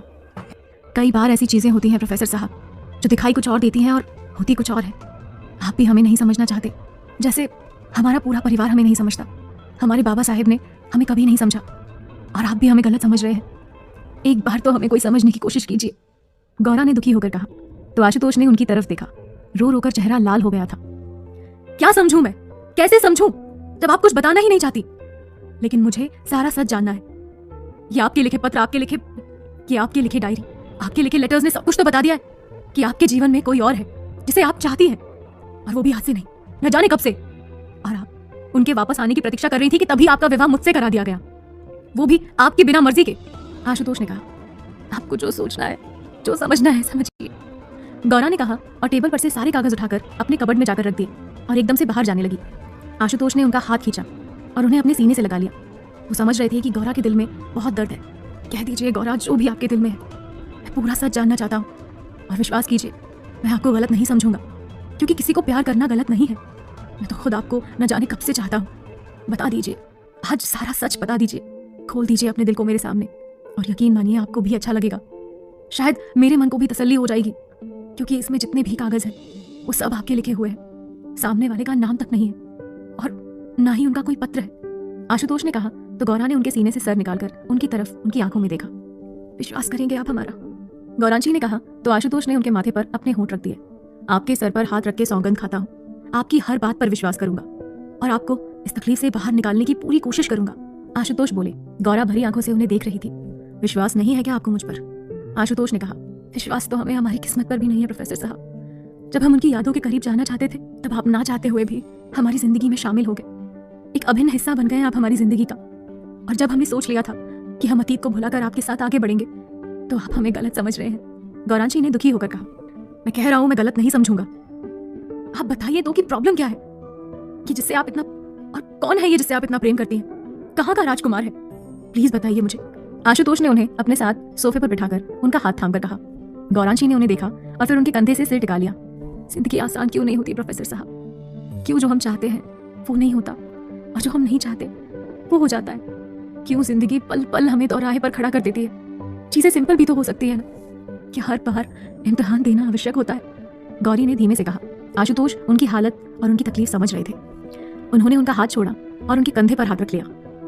जिंदगी इम्तिहानों का नाम है गौरी, और सबसे ज्यादा इम्तिहान उसी को देने पड़ते हैं जो उनके लायक होता है। मैंने तो यही सीखा है कि ईश्वर भी उन्हीं की परीक्षा लेते हैं जिन पर उन्हें विश्वास होता है कि वो परीक्षा में खरे उतरेंगे। आशुतोष ने कहा पर हम परीक्षा में हार गए प्रोफेसर साहब, हर परीक्षा में हार गए। हम ना ही एक अच्छी पुत्री बन पाए, ना एक अच्छी राजकुमारी, और ना ही अच्छी प्रेमिका, और आज हम एक अच्छी पत्नी भी न बन पाए। गौरा ने दुखी होकर कहा। आंखों से वापस से आंसू निकलने लगे। आशुतोष ने उनके कंधे पकड़कर उन्हें अपनी तरफ घुमाया और अपनी हथेलियों से उनके आंसू पहुंचे। आपको ऐसा क्यों लगता है गौरी कि आप हार गई? प्रेम हार जीत से परे होता है। प्रेम करना गलत नहीं होता। मैंने कहा ना आपसे, अपने दिल पर बोझ मत रखिए। कह दीजिए आपके मन में जो भी है। इतना क्यों सोच रही हैं? हाँ, मैं मानता हूँ कि किसी की परिस्थितियां हर समय अनुकूल नहीं होती, पर मैं हूं ना आपके साथ। सब सही होगा, मैं सब सही कर दूंगा। आशुतोष ने तसल्ली दी तो गौरा को राहत मिली। बचपन में जब हम ज्यादा कुछ नहीं जानते समझते थे, तब हमारे बाबा साहब के मित्र अक्सर हमारे घर आते थे। हमें बेहद प्रेम करते थे। वो अत्यंत स्नेह था उन्हें हमसे। अक्सर हमारे साथ बैठकर घंटों बतियाते थे। गौरा बोली तो आशुतोष ने उनकी तरफ देखा। उनके साथ उनका पुत्र भी आता था। हमें बहन मानता था और हमारे शिवा और राजवीर भाई साहब के साथ खूब खेलता था। काका भी हमें बेहद स्नेह करते थे। बाबा साहेब के मित्र थे वो, राज परिवार से नहीं थे। उनकी एक बहन थी जो राज परिवार में ब्याही थी। एक दिन उन्होंने हमसे कहा कि वो चाहते हैं कि हम उनके बहन के पुत्र यानी उनके भांजे की धर्मपत्नी बने। गौरा बोली और गहरी सांस ली।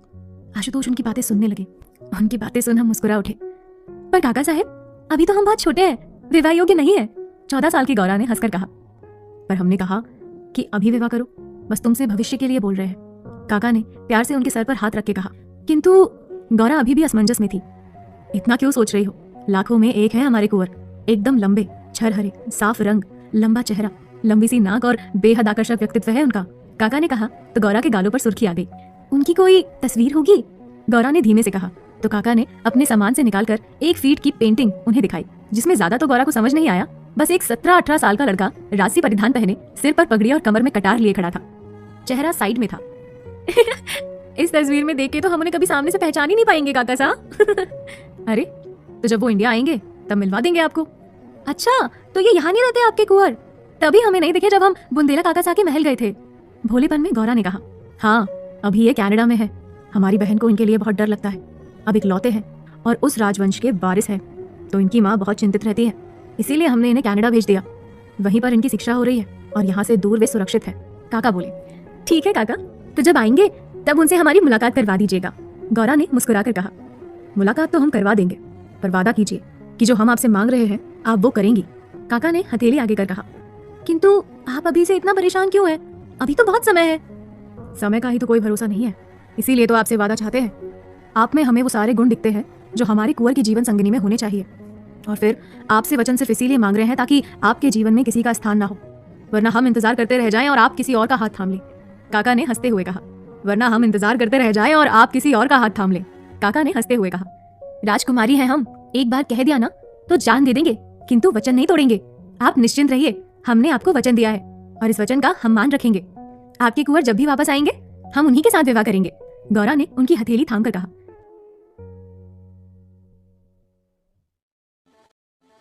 गौरा बोलते बोलते रुक गई तो आशुतोष ने उनका हाथ अपने हथेलियों के बीच थाम लिया। फिर क्या हुआ? काका ने हमारे बाबा साहिब से बात की और फिर बाबा साहब ने महाराज बुंदेला के महल जाकर रिश्ता तय कर दिया और हम उन्हें बिना देखे बिना जाने धीमे धीमे उनसे मोहब्बत करने लगे। पता नहीं ये मोहब्बत थी या नहीं, पर जो भी हो हम उनके बारे में सोचने लगे, ख्यालों में उनसे बात करने लगे, उन्हें पत्र लिखने लगे जो कि हमने भेजे नहीं। 2 साल बाद वो वापस आने वाले थे और हम सब बेचैनी से उनकी राह देख रहे थे। उनकी फ्लाइट दिल्ली एयरपोर्ट पर उतरी और काका साहब के साथ उनके बेटे और कुंवर की माँ साहिब और बाबा साहिब उन्हें लेने के लिए दिल्ली एयरपोर्ट गए। वहाँ से वो राजस्थान आने वाले थे, पर रास्ते में ही कहते कहते गौरा की आंखें भर आईं। क्या हुआ था? आशुतोष ने फिर कहा। रास्ते में एक ब्लास्ट हुआ और सब कुछ खत्म हो गया, सिवाय काका के कोई भी नहीं बचा, ऐसा हमें बताया गया। पर हम दिल लगा बैठे थे उनसे। गौरा की आंखों से आंसू निकलने तेज हो गए। हमें समझ नहीं आ रहा कि हम क्या करें प्रोफेसर साहब। हम पूरी तरह उलझ गए हैं। एक तरफ हमारा अतीत, काका को दिया हुआ वचन और कुंवर के लिए हमारा प्रेम है, और दूसरी ओर हम आपकी तरफ खींचे चले जा रहे हैं। पूरी दुनिया कहती है कि अब वो इस दुनिया में नहीं है, पर हमारा दिल कहता है कि वो है। प्रोफेसर साहब, हमारा दिल कहता है कि कभी ना कभी वो हमारे सामने आएंगे और हमसे पूछेंगे कि आप हमें कैसे भूल गई, आप काका को दिया वचन कैसे भूल गई। और फिर हम उन्हें क्या जवाब देंगे कि हमने काका का दिया वचन तोड़ दिया, कि हमने हमारी पहली मोहब्बत को भुला दिया, कि हम इतने स्वार्थी हैं कि हमने उनकी प्रतीक्षा भी नहीं की। उस समय हम खुद से नजर कैसे मिला पाएंगे प्रोफेसर साहब। हमने विवाह पूर्व ये बात सबसे कही थी, पर हमारी किसी ने नहीं सुनी। हमने बाबा साहब से भी कहा कि हम विवाह नहीं करना चाहते, किंतु उन्होंने हमारी एक न सुनी। हमारी पहली मोहब्बत अधूरी रह गई और उसकी कसक आज भी टीस बनकर उठती है सीने में। हम शायद आपसे प्यार, पता नहीं, पर हम अतीत को भुला नहीं पा रहे और न वर्तमान को स्वीकार कर पा रहे हैं। हम थक गए हैं प्रोफेसर साहब, अब बर्दाश्त नहीं हो रहा है हमसे। गौरा ने दुखी होकर कहा। तो मत कीजिए बर्दाश्त, और पहले बता दी थी तो शायद इतनी तकलीफ नहीं होती आपको। आशुतोष ने उन्हें अपने सीने से लगा लिया। गौरा ने नासमझी में उनकी तरफ देखा। ये सिर्फ आधा सच है जो आप जानती हैं, वो सब अधूरा है गौरी। पूरा सच मैं आपको बताता हूँ। आशुतोष ने कहा तो गौरांशी ने उन्हें देखा। बहुत कुछ ऐसा है जो अभी भी पर्दे के पीछे छुपा हुआ है और सही समय पर ही उसे बाहर लाया जा सकता है। पर आज आपको इतनी तकलीफ में देखकर मैं आपसे कुछ नहीं छुपाना चाहता, आपको सारा सच बताना चाहता हूँ। कौन सा सच? और आप कैसे जानते हैं सारा सच? मैं इसीलिए जानता हूँ क्योंकि मैं ही हूँ जिसे आप बचपन से बिना देखे बिना जाने मोहब्बत करती हैं। आशुतोष ने कहा तो गौरा ने आंखें छोटी करके उन्हें देखा। हाँ गौरी, यही सच है कि आपकी पहली मोहब्बत मैं ही हूँ और आपको दोबारा भी मुझसे ही मोहब्बत हुई है। आप झूठ बोल रहे हैं ना? एकदम सच। आप हमें बहलाने के लिए बोल रहे हैं ये सब? हम नहीं मानते। गौरा ने अविश्वास के साथ उनकी आंखों में देखा। जिन काका को आपने वचन दिया वो शेखर काका मेरे मामा है। उनकी बहन जिनका विवाह बुंदेला परिवार के बड़े राजा साहब विश्वजीत सिंह बुंदेला के साथ हुआ, वो महारानी मनोरमा मेरी माँ है और महाराज विश्वजीत सिंह मेरे पिता। आशुतोष ने कहा तो गौरांशी की आंखें हैरानी से बड़ी हो गई। और काका के जिस भांजे शशांक से आप प्रेम करती हैं वो मैं खुद हूँ, आशुतोष शशांक विश्वजीत सिंह बुंदेला।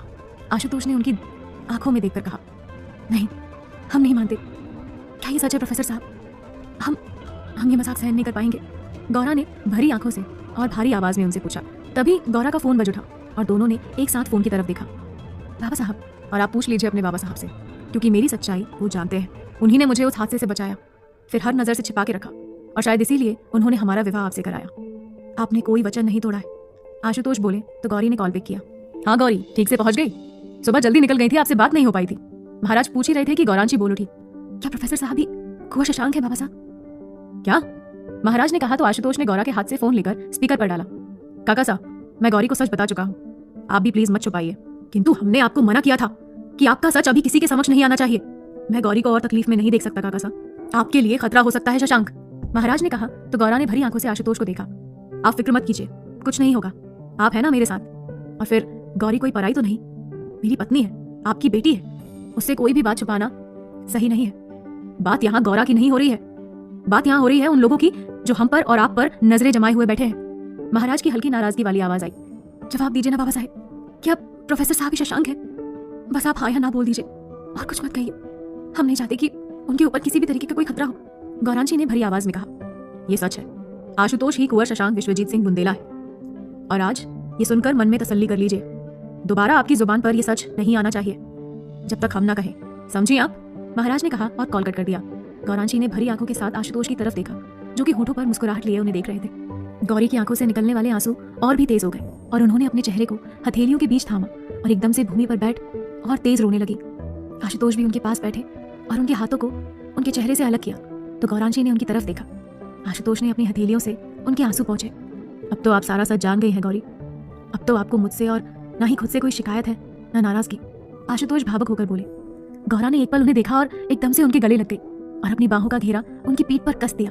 उनका भावुक मन अधिक विचलित हो उठा और उनके हाथों की पकड़ आशुतोष के पेट पर सख्त होती चली गई। आशुतोष ने गहरी सांस लेकर आंखें बंद कर ली और गौरा को अपने आलिंगन में बहुत ही प्यार से कैद कर लिया। गौरा बस उनके सीने से लगी सिसकती रही। आखिर इतने दर्द और लंबे इंतजार के बाद उन्हें उनकी कुंवर, उनका पहला प्यार वापस मिला था। गौरी चलिए उठकर सोफे पर बैठ जाइए, भूमि पर बैठी रहेंगी तो आपको तकलीफ होगी, आशुतोष ने उन्हें खुद से दूर करते हुए कहा। और गौरा वापस किसी लता सी उनसे लिपट गई। हमें खुद से दूर ना कीजिए कुंवर जी, हमें आपके समीप रहने दीजिए। बहुत लंबी प्रतीक्षा के बाद हमारे बेचैन दिल को चैन मिला है। एक शीतलता सी महसूस हो रही है हमारे हृदय में। रहने दीजिए आपके समीप, आपसे दूर होकर जीना अब असंभव है हमारे लिए। गौरा ने उनसे लिपटे हुए कहा तो आशुतोष ने मुस्कुरा के उन्हें अपनी बाहों में उठा लिया। गौरा ने नजर उठाकर आशुतोष की तरफ देखा और फिर उनके सीने से सिर टिकाकर आंखें बंद कर ली और अपनी बाहों को उनके गले में लपेट दिया। आशुतोष उन्हें यूं ही बाहों में उठाए हुए बिस्तर पर लिटा दिए। गौरा ने आंखें खोल उनकी तरफ देखा। आशुतोष ने उनके गाल से हाथ लगाकर हौले से थपका और जैसे ही जाने को मुड़े गौरांशी ने उनका हाथ पकड़ लिया और उठकर बैठ गई। क्या हुआ? आशुतोष ने कहा तो गौरांशी ने उनका हाथ अपने सीने से लगा लिया और उनके करीब सिमट गई। मैं यही हूँ गौरी, आप आराम कीजिए, कल की थकी हुई हैं और अभी इतनी सब बातें हुई, आशुतोष ने कहा तो गौरा ने उनकी तरफ देखा और वापस से उठकर उनके सीने से जा लगी। आप इतना बेचैन क्यों हो रही हैं? मैं आपको छोड़कर कहीं नहीं जा सकता, क्योंकि जितना प्यार आप मुझसे करते हैं उतना ही प्यार मैं भी आपसे करता हूँ। आशुतोष ने उनके चेहरे को हथेलियों के बीच लाकर कहा। गौरा उन्हें बस एकटक देखे जा रही थी। क्या हुआ, कुछ लगा है क्या मेरे चेहरे पर जो आप ऐसे देख रही है? आशुतोष ने अपने गाल पर हाथ लगाकर हल्के से रगड़ते हुए कहा तो गौरांशी ने मुस्कुराकर अपनी गर्दन हिलाई। आशुतोष ने आंखें छोटी कर उन्हें देखा तो गौरा एकदम से पंजों के बल खड़ी हुई और उनके गाल पर अपने होंठ रख दिए और झट से हटा लिए। और आशुतोष ने उनके शर्म से गुलाबी होते चेहरे को देखा और जैसे ही उनकी तरफ हाथ बढ़ाया गौरा दूर होने लगी। अब आपको मुझसे दूर जाने की इजाजत नहीं है गौरी। आशुतोष ने उनकी कमर में हाथ लपेटे और उन्हें खुद के करीब खींचा। गौरांशी ने धीमे से पलके उठाकर आशुतोष की आंखों में देखा, जहाँ पर प्रेम के साथ साथ असीम शरारत मचल रही थी। गौरा के दिल की धड़कन का शोर एकदम से तेज हो गया। हम भोजन लेकर आते हैं, आपको भूख लगी होगी ना, चाय भी गिर गई थी, आप थोड़ी देर प्रतीक्षा कीजिए, गौरांशी बोली और जाने लगी कि तभी आशुतोष ने पीछे से उन्हें अपनी बाहों के घेरे में ले लिया। गौरा की आंखें बंद हो गई और उन्होंने गहरी सांस ले आशुतोष के हाथों के ऊपर अपने हाथ रख दिए। जाने दीजिए हमें प्रोफेसर साहब, आपको सच में खाना लेने जाना है या बस मुझसे भाग रही हैं?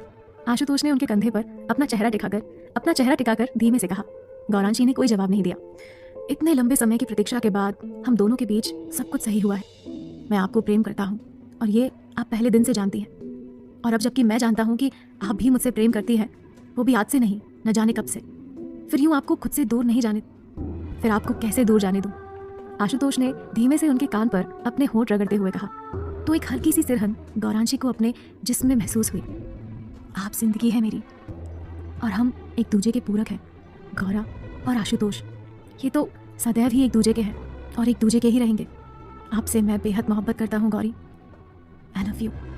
आशुतोष ने धीमे धीमे अपनी नोज को उनके गर्दन पर रब किया तो गौरी मदहोश होती चली गई और पलटकर उनके सीने से लग गई। हम भी आपको बेहद चाहते हैं प्रोफेसर साहब, बेइंतहा मोहब्बत करते हैं हम। I love you too. और हम तो दूर जाना भी नहीं चाहते आपसे, आपके करीब, बहुत करीब रहना चाहते हैं हम। आशुतोष ने उनके चेहरे को देखा जो कि गुलाबी हो उठा था। छिपा लीजिए ना हमें अपने आगोश में, इतना करीब कि हम अलग ही ना जा सके। गौरा ने कहा तो आशुतोष ने उनकी पीठ पर अपनी हथेलियां कस दी।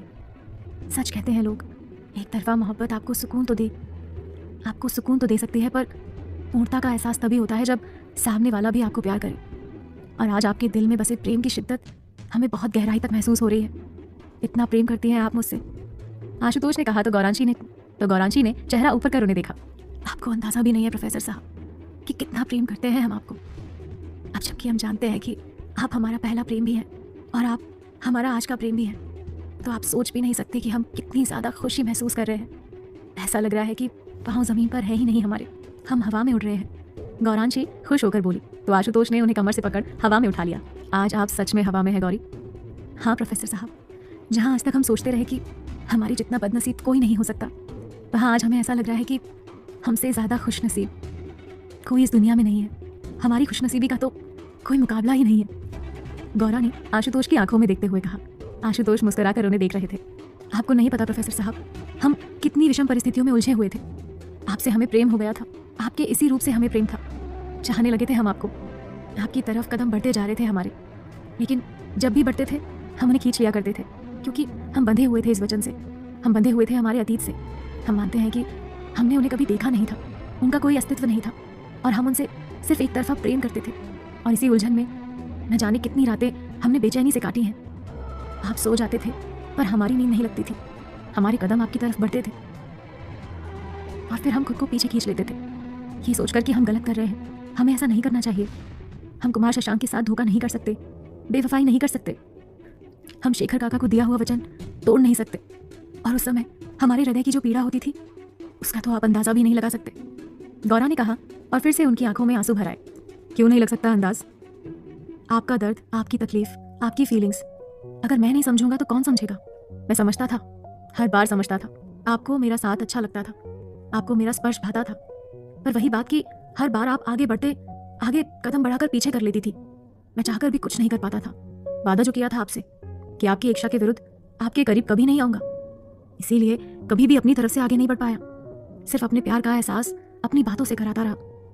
और आशुतोष ने उनके चेहरे को हथेली में भरकर उनकी आंखों में झांका।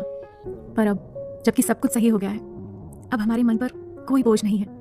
हमने कुछ गलत नहीं किया, हमारा विवाह गलत नहीं है, हमने कोई वचन नहीं तोड़ा और ना ही हमने कोई बेवफाई की है। हमारी किस्मत और ईश्वर की कृपा से हमारा अतीत भी आप हैं और हमारा वर्तमान भी, और हाँ, हमारा भविष्य भी सिर्फ और सिर्फ आप हैं प्रोफेसर साहब। गौरा ने उनकी आंखों में देखते हुए कहा। और हमेशा रहेंगे। मैं आपका अतीत भी था गौरी, और मैं आपका वर्तमान भी हूँ और हमेशा रहूँगा। आपको एक खूबसूरत जिंदगी दूंगा मैं, जहाँ पर मान सम्मान, प्रतिष्ठा और प्रेम सब कुछ होगा। मेरा प्यार होगा और एक खुशहाल जिंदगी होगी हमारी, जहाँ पर आपको कोई चिंता नहीं होगी, कोई फिक्र नहीं होगी, कोई डर नहीं होगा। आपको बहुत प्यार दूंगा मैं। आशुतोष ने उन्हें अपने सीने से वापस लगाते हुए धीमे से कहा। आप हमारे साथ हैं, आप हमारे पास हैं, अब हमें किसी बात का कोई डर नहीं है, और ना ही अब किसी से कोई शिकायत है, ना ही जिंदगी से, ना ही अपने परिवार से, ना बाबा साहिब से, ना बाबा सा से। हम उन्हें कितना गलत समझते थे, जबकि उन्होंने तो हमारे बारे में ही सोचा। उन्होंने वही किया जो हम चाहते थे, और हम उनसे रुष्ट हो गए, उनसे बात नहीं करते थे। उनके महल जाने के लिए हमने मना कर दिया था। कितने बड़े मूर्ख थे हम। गौरा रोते रोते हंसने लगी। मूर्ख नहीं, एक अच्छी और सच्ची राजकुमारी है आप।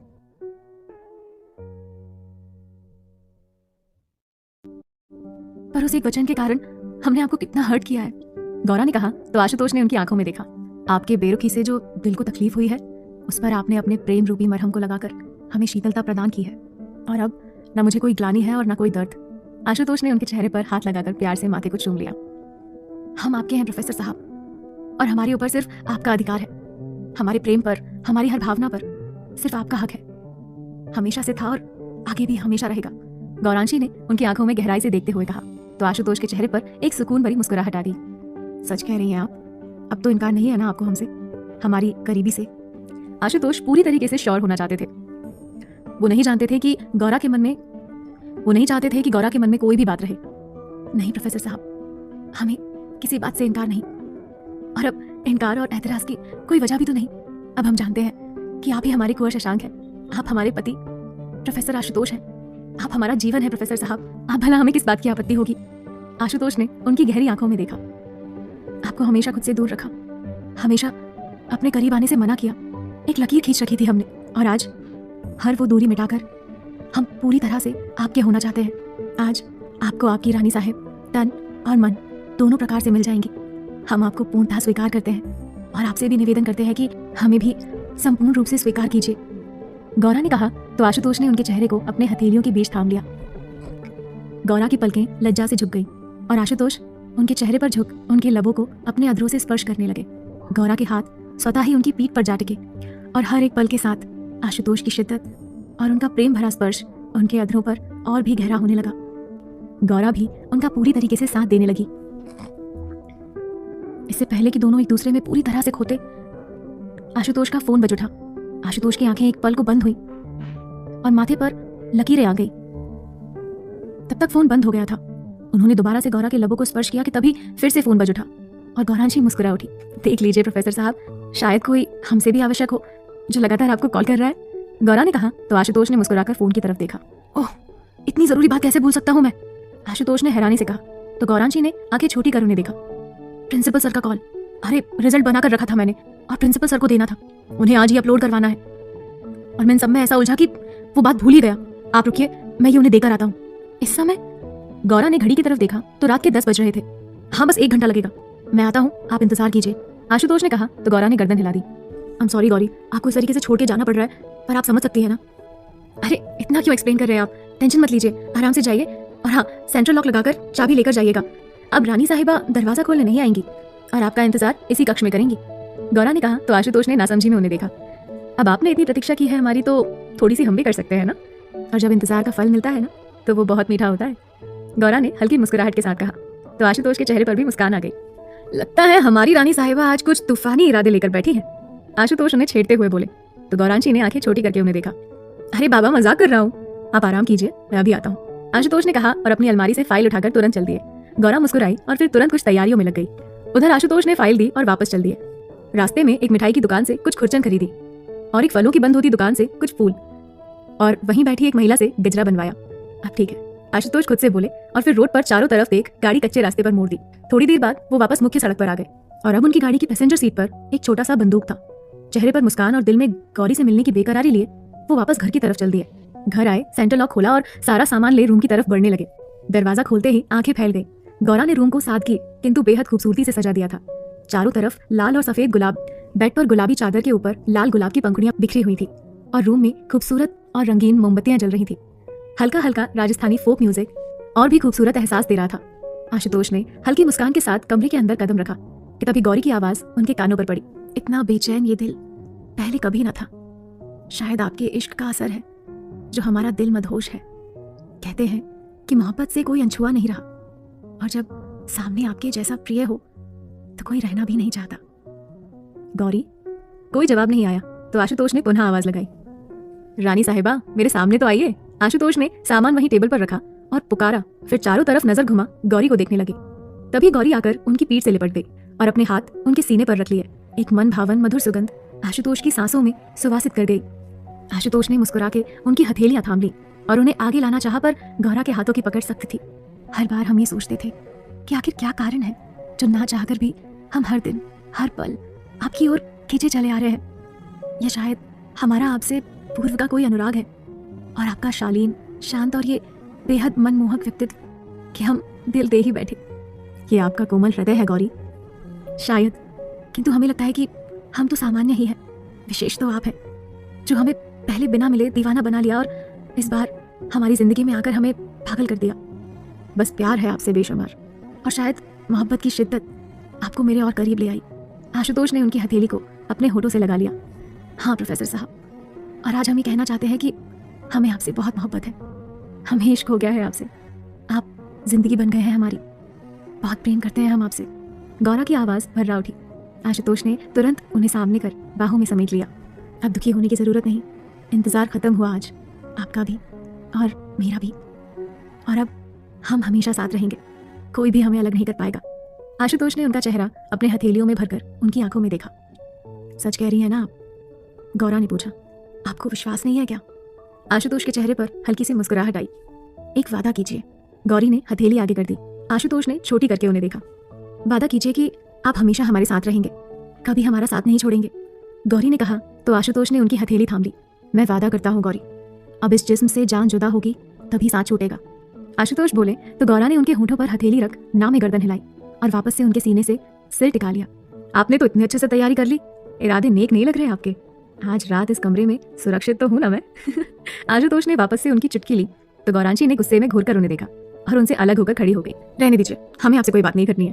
आप तब से हमें तंग किए जा रहे हैं। अरे ऐसे कैसे बात नहीं करेंगी आप? मजाक था गौरी, आपने इतना सब मेरे लिए किया, ये देखकर बहुत गर्व महसूस हो रहा है मुझे। साथ ही बहुत खुशी भी हो रही है कि मैं किसी के लिए इतना महत्वपूर्ण हूँ। आप महत्वपूर्ण हैं हमारे लिए राजा साहब, हमारे लिए बेहद खास है। आप हमारा जीवन है। गौरा बोली और उनके पास से हटने लगी तो आशुतोष ने उनकी कलाई थाम ली। कहाँ चली आप? अभी तो जी भर के देखा तक नहीं है मैंने आपको। आज तो विशेष तैयार हुई हैं आप। ये जो खास श्रृंगार आपने मेरे लिए किया है, आप बेहद खूबसूरत लग रही हैं। आज गौरा बहुत प्यार से तैयार हुई थी।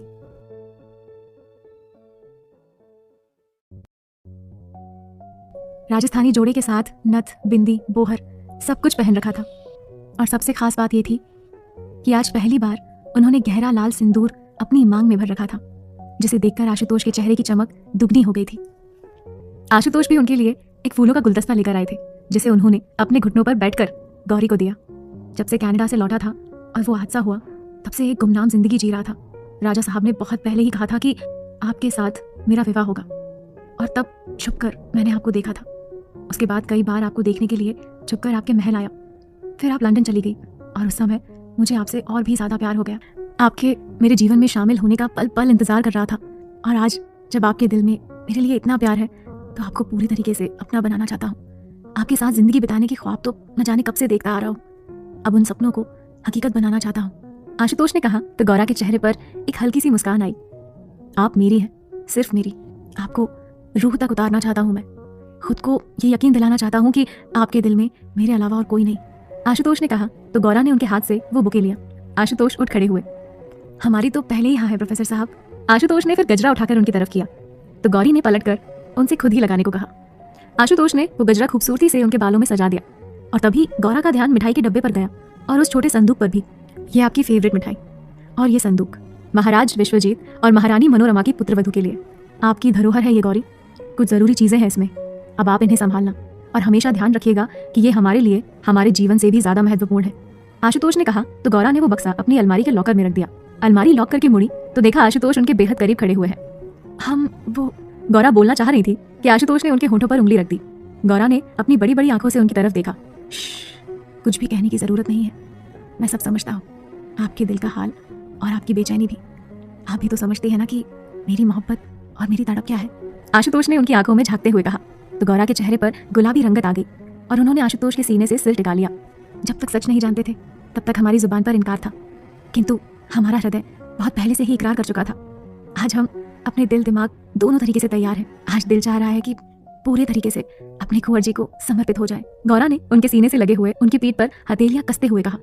आशुतोष ने एक हाथ से उन्हें थामा और दूसरे हाथ से उनकी चुनर उतारी और उनकी पीठ पर हाथ रखा। गौरा एकदम से उनसे अलग ही उनकी तरफ पीठ करके खड़ी हो गई। दिल की धड़कन अनियंत्रित थी और सांसें ऊपर नीचे जा रही थी।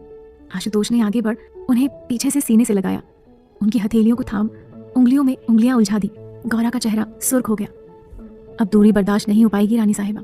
आशुतोष ने उनके बालों को आगे की तरफ किया और उनकी गर्दन पर अपने अधर अंकित करते हुए मदहोशी से कहा तो गौरा के जिस्म में एक जल तरंग सी दौड़ गई और वो पलट के उनके सीने से लग गई। आशुतोष ने तुरंत ही उन्हें अपनी बाहों में उठा लिया और उनकी आंखों में देखते हुए सुर्ख कांपते लबों को अपनी कैद में कर लिया। गौरा की आंखें हया और समर्पण में बंद हो गई और आशुतोष उन्हें लेकर सुहाग की सेज की तरफ चले गए। खूबसूरती से सजे उस रूम में कैंडल की हल्की रोशनी में दोनों एक होने के लिए आज पूर्ण रूप से तैयार थे।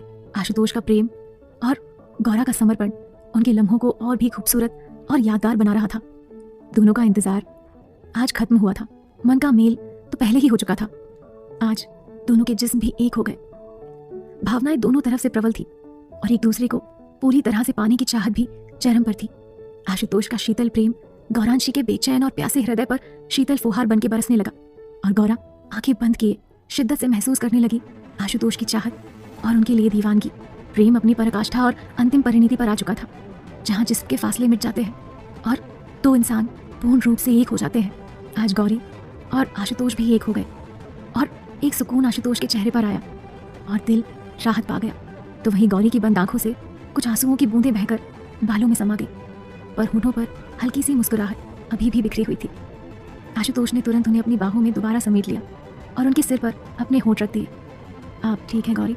आशुतोष ने धीमे से पूछा तो गौरांशी ने आंखें खोल उनकी तरफ देखा।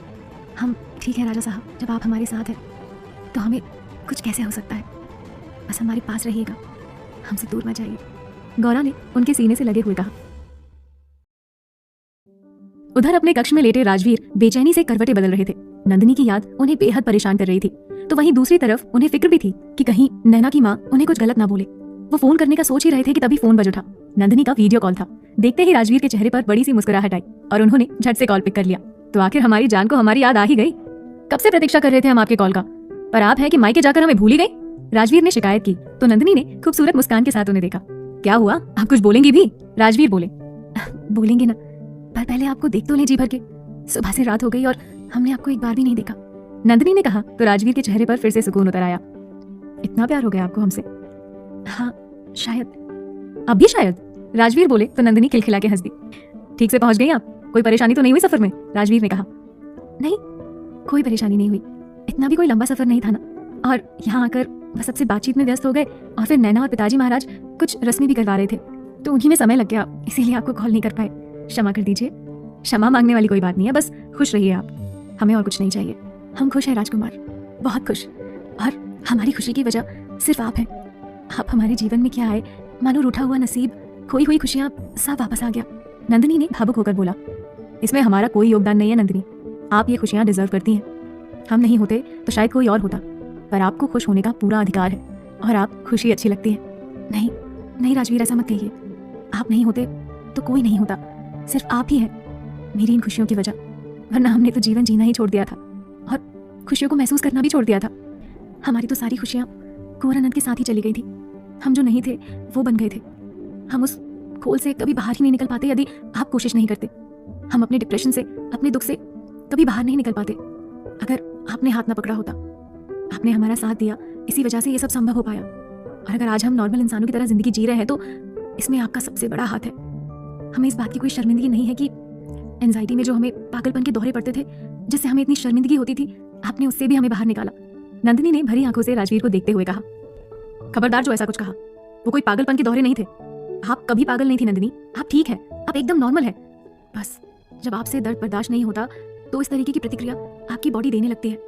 इसीलिए अभी से कभी भी ऐसा कुछ मत बोलिएगा। हमने न कभी माना है और न कभी मानेंगे कि वो जो पैनिक अटैक आपको आते हैं वो पागलपन के दौरे थे। वो आपके दिल में दबा हुआ दर्द था गौरी, बस हमने उस दर्द को बाहर निकाला है। राजवीर ने हल्की मुस्कुराहट के साथ कहा। अच्छा, हमें लेने कब आ रहे? तभी नंदिनी बोली। तो राजवीर ने आंखें बड़ी करके उन्हें देखा। हमें मिस कर रही हैं आप? नंदिनी ने पलकें झुका ली। बस माँ साहेब पंडित जी से मुहूर्त निकलवा ले तो आते हैं आपको जल्दी ही लेने, क्योंकि अगले हफ्ते तो शिवा की सगाई है और उससे पहले छोटी रानी साहिबा का महल में आना बहुत जरूरी है, राजवीर ने कहा। तो नंदिनी ने वापस से उनकी तरफ देखा। और हम भी तो बेताब हैं अपनी बाहों में आपको लेने के लिए। जो आज सुबह अधूरा रह गया था उसे भी तो पूरा करना है। क्या पता कब आपका मूड बदल जाए और फिर आपसे हमें दूर दूर रहना पड़े, राजवीर ने कहा। तो नंदिनी की आंखें बड़ी हो गई। ऐसा नहीं है राजकुमार, अब हमने दिल से आपको स्वीकार कर लिया है और अब हमारे बीच कोई बात नहीं आएगी और ना कोई और आएगा, नंदिनी ने कहा। नंदिनी बेटा, तभी पीछे से महारानी की आवाज आई। तो नंदिनी ने राजवीर को देखा और फिर कॉल कट करने का इशारा किया। राजवीर ने गर्दन हिलाई तो नंदिनी ने कॉल कट कर दिया। जी माँ, नंदिनी ने पलटकर महारानी को देखा। हम जानते हैं हमने आपके साथ गलत व्यवहार किया है, पर एक माँ है हम, आप तो समझ सकती हैं, लेकिन अब हम बेहद खुश हैं आपके लिए, महारानी ने नंदिनी के सर पर हाथ रखकर कहा। सच में अब आपको कोई नाराजगी तो नहीं ना हमसे? नंदिनी ने भोलेपन से पूछा। आपसे भला नाराजगी क्यों होगी? वो तो हमारी किस्मत का दोष है जो हमारे पुत्र के साथ ऐसा हुआ, बाकी आप प्रसन्न रहें, हमें यही चाहिए। जी माँ। अच्छा नंदिनी, आपकी जन्म पत्रिका तो होगी, हमें दीजिए जरा। कल हमने पंडित जी को बुलाया है नैना की जन्म पत्रिका दिखाने के लिए। वैसे तो उन्होंने पहले सब कुछ अच्छा ही बताया था, एक दो पूजा पाठ बताई थी, वो हमने करवा दी है। अब एक बार फिर से दिखा लेते हैं। अब आप भी हमारी पुत्री के समान ही हैं, आपकी जन्म पत्रिका भी दिखा ही लेते हैं। हमने ढूंढी पर हमें मिली नहीं, शायद आपके सामान में कहीं रखी हुई है। एक बार आपके बारे में भी पूछ लेंगे, अगर कहीं कुछ कमी होगी तो उसकी भी पूजा पाठ करवा देंगे। आप अपने जीवन में खुश रहें और नैना खुश रहे, हम और क्या चाहते हैं। महारानी ने कहा। माँ, हम अभी देते हैं, नंदिनी बोली और अपनी अलमारी खोल उसमें से सामान देखने लगी और फिर अपनी जन्म पत्रिका निकालकर महारानी को दे दी। कल पंडित जी आएंगे, आप भी उपस्थित रहिएगा, आप भी समझ पाएंगी कैसा है सब कुछ और कोई परेशानी तो नहीं, महारानी ने कहा और फिर मुस्कुराती हुई बाहर चली गई। माँ सच में कितनी अच्छी है। ठीक है, पहले नाराज थी पर अब तो सब सही हो गया है। हमारी कितनी फिक्र करती है। राजकुमार के कदम बहुत शुभ है, वो हमारी जीवन में आए और सभी रिश्ते सही हो गए। माँ भी हमसे नाराज नहीं है अब, नंदिनी खुद से बोली और फिर नैना के पास चली गई। महारानी ने उसकी कुंडली को मुट्ठी में भींच लिया, चेहरे पर अजीब से भाव लिए अपने कक्ष में चली गई और बाहर जाते ही उन्होंने अपना फोन उठाकर एक नंबर डायल किया। हाँ जी, सामने से आवाज आई, कल दोपहर में आ जाइएगा। उस समय महाराज और नैना बाहर जाने वाले हैं, कुछ जरूरी काम है। महल में उस समय नंदिनी और हम ही होंगे, तो उस समय आपका आना बेहतर होगा, महारानी ने कहा और कॉल कर दिया। इतनी आसानी से तो हम आपको सुखी नहीं रहने देंगे। हमारे पुत्र की मृत्यु का कारण आप ही है, आपके कारण उनकी जान गई है। अगर आप उनके जीवन में नहीं आती तो आज वो जीवित होते। आपके कदम अशुभ थे हमारे पुत्र के लिए और अब हम आपको बिल्कुल भी सुखी नहीं रहने देंगे। कितनी जल्दी आप हमारे पुत्र को भूल गई और राजवीर के साथ नई जिंदगी में व्यस्त हो गई। उनके साथ प्रेम की बातें कर रही है, उनके साथ जीवन की खुशियां बटोर रही है। हमारे पुत्र को छीन लिया आपने और अब हमारी पुत्री का अधिकार भी। राजवीर के साथ ब्याह उनका तय हुआ था, वो उस महल की बड़ी रानी बननी थी और आपने उनका अधिकार छीन लिया। हम इतनी आसानी से आपको चैन से नहीं रहने देंगे, महारानी ने षड्यंत्र रचते हुए कहा और वो जन्म पत्रिका वहीं सामने ड्रेसिंग पर फेंक दी। उधर नंदिनी से बात करने के बाद राजवीर ने आंखें बंद कर ली। सच में बहुत भाग्यशाली है हम जो आप हमारे जीवन में आई, और आपकी बातों से ऐसा लग रहा है कि यहाँ पर भी सब कुछ सही हो गया है। कोई ऐसी परेशानी वाली बात नहीं होगी, अन्यथा आप तुरंत ही परेशान हो जाती। बस अब जल्दी से माँ साहेब मुहूर्त निकलवा दे तो आपको लेने चले जाए, राजवीर ने खुद से कहा और फिर नंदिनी को याद करते सो गए। उधर शिवा अपने कक्ष में बेचैनी से इधर उधर घूम रही थी। इस तरीके से तो आप थक जाएंगी राजकुमारी, आराम कर लीजिए, रूपा बोली। तुम्हें आराम की पड़ी है, यहाँ हमारी जिंदगी पर बनाई है। हमें तो ये सोचकर बेचैनी हो रही है कि अगले हफ्ते हमारी सगाई है रुद्रांश के साथ, और जब वो हमें देखेंगे तो क्या कहेंगे। उन्होंने सबके सामने कुछ ऐसा वैसा कह दिया तो हम क्या जवाब देंगे बड़े बाबा साहब को। वो तो अभी भी यही समझते हैं कि हम सेविका है, राजकुमारी नहीं। तो मैंने तो आपसे पहले ही कहा था कि ऐसा मजाक मत कीजिए, पर आपने मेरी एक भी नहीं सुनी, रूपा बोली। तो शिवा ने आंखें छोटी करके उन्हें देखा। और हमने भी तो आपसे कहा था कि कैसे भी करके हमारी मुलाकात करवाइए रुद्रांश से, वो भी तो नहीं कर पाई आप, शिवा बोली। तो रूपा ने नजर झुका ली। अब हम क्या करें, हमें कुछ समझ नहीं आ रहा। तुम ही कुछ सोचो ना, कोई तो आइडिया दो। मैं क्या कर सकती हूँ भला, मैं तो एक मामूली सी सेविका हूँ। अब जो भी होगा देखा जाएगा, और अगर वो नाराज होंगे तो क्षमा मांग लीजिएगा, आपके साथ साथ मैं भी क्षमा मांग लूंगी, रूपा ने कहा। तो शिवा ने गहरी सांस ली और बिस्तर पर जा गिरी, पर दिल बेचैन था और दिमाग में अजीब से ख्याल आ रहे थे, ये सोचकर कि पता नहीं राजकुमार रुद्रांश किस तरीके से व्यवहार करेंगे। आशुतोष के रूम में हर मुश्किल हर परेशानी को भूल आशुतोष और गौरी एक दूसरे को बाहों में लिए गहरी नींद में थे। दोनों का सालों का इंतजार आज खत्म हुआ था। दोनों का प्यार, अधूरा प्रेम आज पूरा हुआ था और दोनों ने एक दूसरे को पूरी तरीके से पा लिया था। हल्की सी मुस्कुराहट और एक सुकून था दोनों के चेहरे पर। उधर महाराज दिग्विजय के महल में महाराज की आंखों में नींद नहीं थी और वे बैठे न जाने किस चिंता में डूबे हुए थे कि तभी महारानी सुलोचना ने आकर उनके कंधे पर हाथ रखा। तो महाराज ने एकदम से चौंक कर उन्हें देखा। नींद नहीं आ रही क्या आपको हुकुम? हाँ, मन थोड़ा बेचैन सा है, एक डर सा लग रहा है आज कि कहीं कुछ गलत ना हो जाए, महाराज बोले। ऐसा क्या गलत होगा, सब कुछ तो सही चल रहा है, अब क्या परेशानी है, बस बच्चों की फिक्र है। महाराज ने गहरी सांस ली। राजवीर का विवाह हो चुका है, वो अपने घर परिवार और होटल के कारोबार में रम गया है। गौरा भी धीमे धीमे समझ जाएगी और अपनी गृहस्थी और अपना परिवार संभाल लेगी। अनिरुद्ध का विवाह तय हो चुका है, जल्दी ही नैना उनके जीवन की संगिनी बन जाएगी और इस महल में आ जाएगी। और रही बात शिवा की, तो उनका विवाह भी आपने तय कर दिया है। चारों बच्चों की तरफ से आप निश्चिंत हो गए महाराज, महारानी ने कहा। सिर्फ विवाह कर देना या उसे तय कर देना पर्याप्त नहीं होता महारानी, बच्चों का जीवन आगे भी सुखद रहे और उनके ऊपर कोई संकट ना आए, ये भी तो आवश्यक है। और हम नहीं चाहते कि राजवीर, गौरा, अनिरुद्ध और शिवा के ऊपर किसी भी तरह की कोई परेशानी आए और इन सब की तरफ से हम निश्चिंत रहें। पर न जाने क्यों गौरा की तरफ से हमें हमेशा ही फिक्र लगी रहती है। महाराज ने अपनी परेशानी महारानी को बताई। आप बेवजह ही परेशान हैं, देखा हमने अभी रिसेप्शन के समय। गौरा का झुकाव हो रहा था आशुतोष की तरफ और जल्दी ही वो पूरे दिल से उन्हें स्वीकार कर लेगी। महारानी, हमें इस बात की फिक्र नहीं है, महाराज ने कहा। फिर किस बात की फिक्र है, महारानी बोली। तो महाराज ने उनकी तरफ देखा। कुछ नहीं, चलिए सो जाते हैं, हम भी बेवजह परेशान होते हैं और आपको भी परेशान कर देते हैं, महाराज ने कहा और उठकर सोने आ गए। महारानी ने कुछ पल उन्हें देखा और फिर वो भी आराम करने आ गई। महाराज बिस्तर पर तो आए, पर उनकी आंखों से नींद कोसों दूर थी। जिस राज को वर्षों तक छुपा कर रखा था वो धीमे धीमे सबके सामने आ रहा है। उधर रुद्रांश को शक हो रहा है और यहाँ आशुतोष को ढूंढ रहे हैं, और वो आशुतोष को ढूंढ रहे हैं। तो आज गौरा भी ये सच्चाई जान चुकी है, शेखर का कहीं कुछ पता नहीं चल पा रहा है कि वो कहाँ है, उन्हें कहाँ पर छुपा के रखा है, उन्हें कैद करके रखा है या उनकी हत्या हो गई है, कुछ भी पता नहीं चल पा रहा है। राज्याभिषेक का समय भी नजदीक आ रहा है और इस समय आशुतोष के ऊपर संकट गहरा हो सकता है। किसी भी कीमत पर हम राज्याभिषेक के दिन तक उनकी असलियत सामने नहीं ला सकते, वरना उनके जीवन पर बहुत बड़ा खतरा हो सकता है। हमने आशुतोष से कितना मना किया था, पर फिर भी उन्होंने बता दिया। गौरा से कोई भूल ना हो जाए। हमें तो इतना भी भरोसा नहीं है कि कहीं हमारे कॉल रिकॉर्ड्स ना हो रहे हो, कहीं हमारे महल में कोई भेदी ना हो। हे ईश्वर, अब तक आपने रक्षा की है, आगे भी करना। अपने मित्र विश्वजीत और शेखर को दिया वचन निभाना चाहते हैं हम। उस सिंहासन पर और उस धरोहर पर सिर्फ आशुतोष का ही अधिकार है और ये उन्हें मिलना ही चाहिए। अब तक तो हमें ये भी नहीं समझ आ रहा है कि उस महल में आखिर ऐसा कौन है जो आशुतोष की जान का दुश्मन है। अब तो बस खाटू श्याम जी का आसरा है। महाराज खुद से ही बोले और आंखें बंद कर मन ही मन भगवान से प्रार्थना करने लगे। भगवान को याद करते करते धीमे धीमे उनकी भी नींद लग गई। भोर का आगाज हुआ और सूरज की पहली किरण जैसे ही कमरे में आई, गौरा की नींद खुल गई। नजर अपने पास और बेहद करीब सोते हुए आशुतोष पर गई और कल रात की पूरी घटना आंखों के आगे एक चलचित्र की तरह चल गई।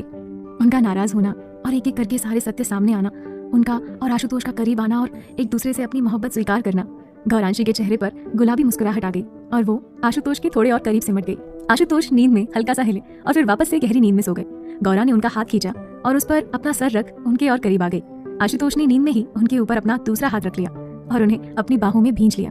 गौरा की मुस्कान और भी बढ़ गई और उन्होंने अपना चेहरा उठाकर अपने अधर उनके गाल पर अंकित कर दिए तो आशुतोष ने आंखें खोल उन्हें देखा। आशुतोष के देखते ही गौरा ने आंखें भींच ली और झट से अपना चेहरा उनके चौड़े सीने पर छुपा लिया।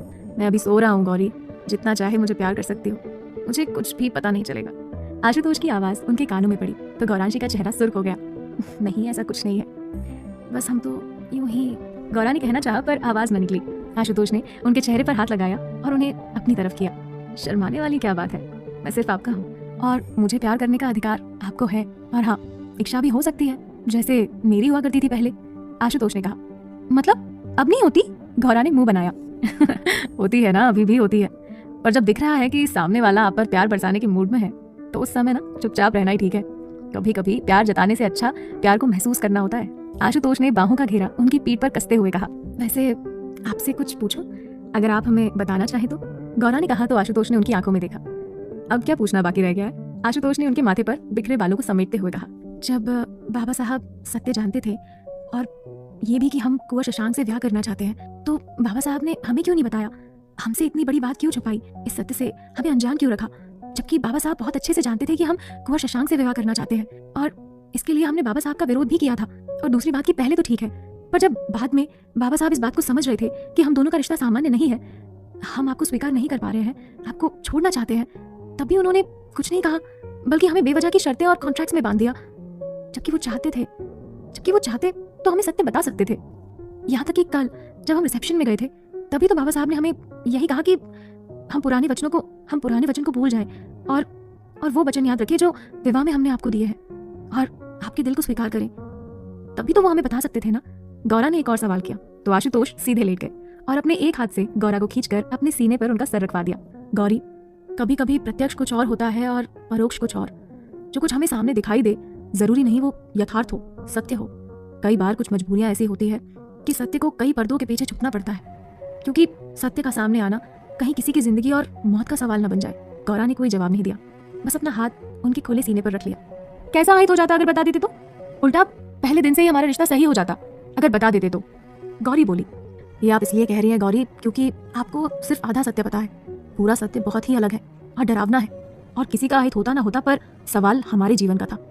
आपके बाबा साहब ने ये जो कुछ भी किया है सिर्फ और सिर्फ हमारे जीवन की सुरक्षा के लिए किया है, क्योंकि वो नहीं चाहते कि हमारे दुश्मनों को पता चले कि हम जीवित हैं और कहाँ हैं, और फिर से वो हमारी जान के दुश्मन न बन जाए, जैसे कि बचपन में उन्होंने हमारी जान लेने की कोशिश की थी। आपकी जान के दुश्मन? गौरा ने अपना सर उठाकर आशुतोष की तरफ देखा तो आशुतोष ने वापस से उनका सर अपने सीने पर रख लिया और उनके बालों में उंगलियां फिराने लगे। ये आज की बात नहीं है, सालों पहले शुरू हुई है ये कहानी, जिसमें जलन है, द्वेष है, बदला है और सत्ता की चाह है।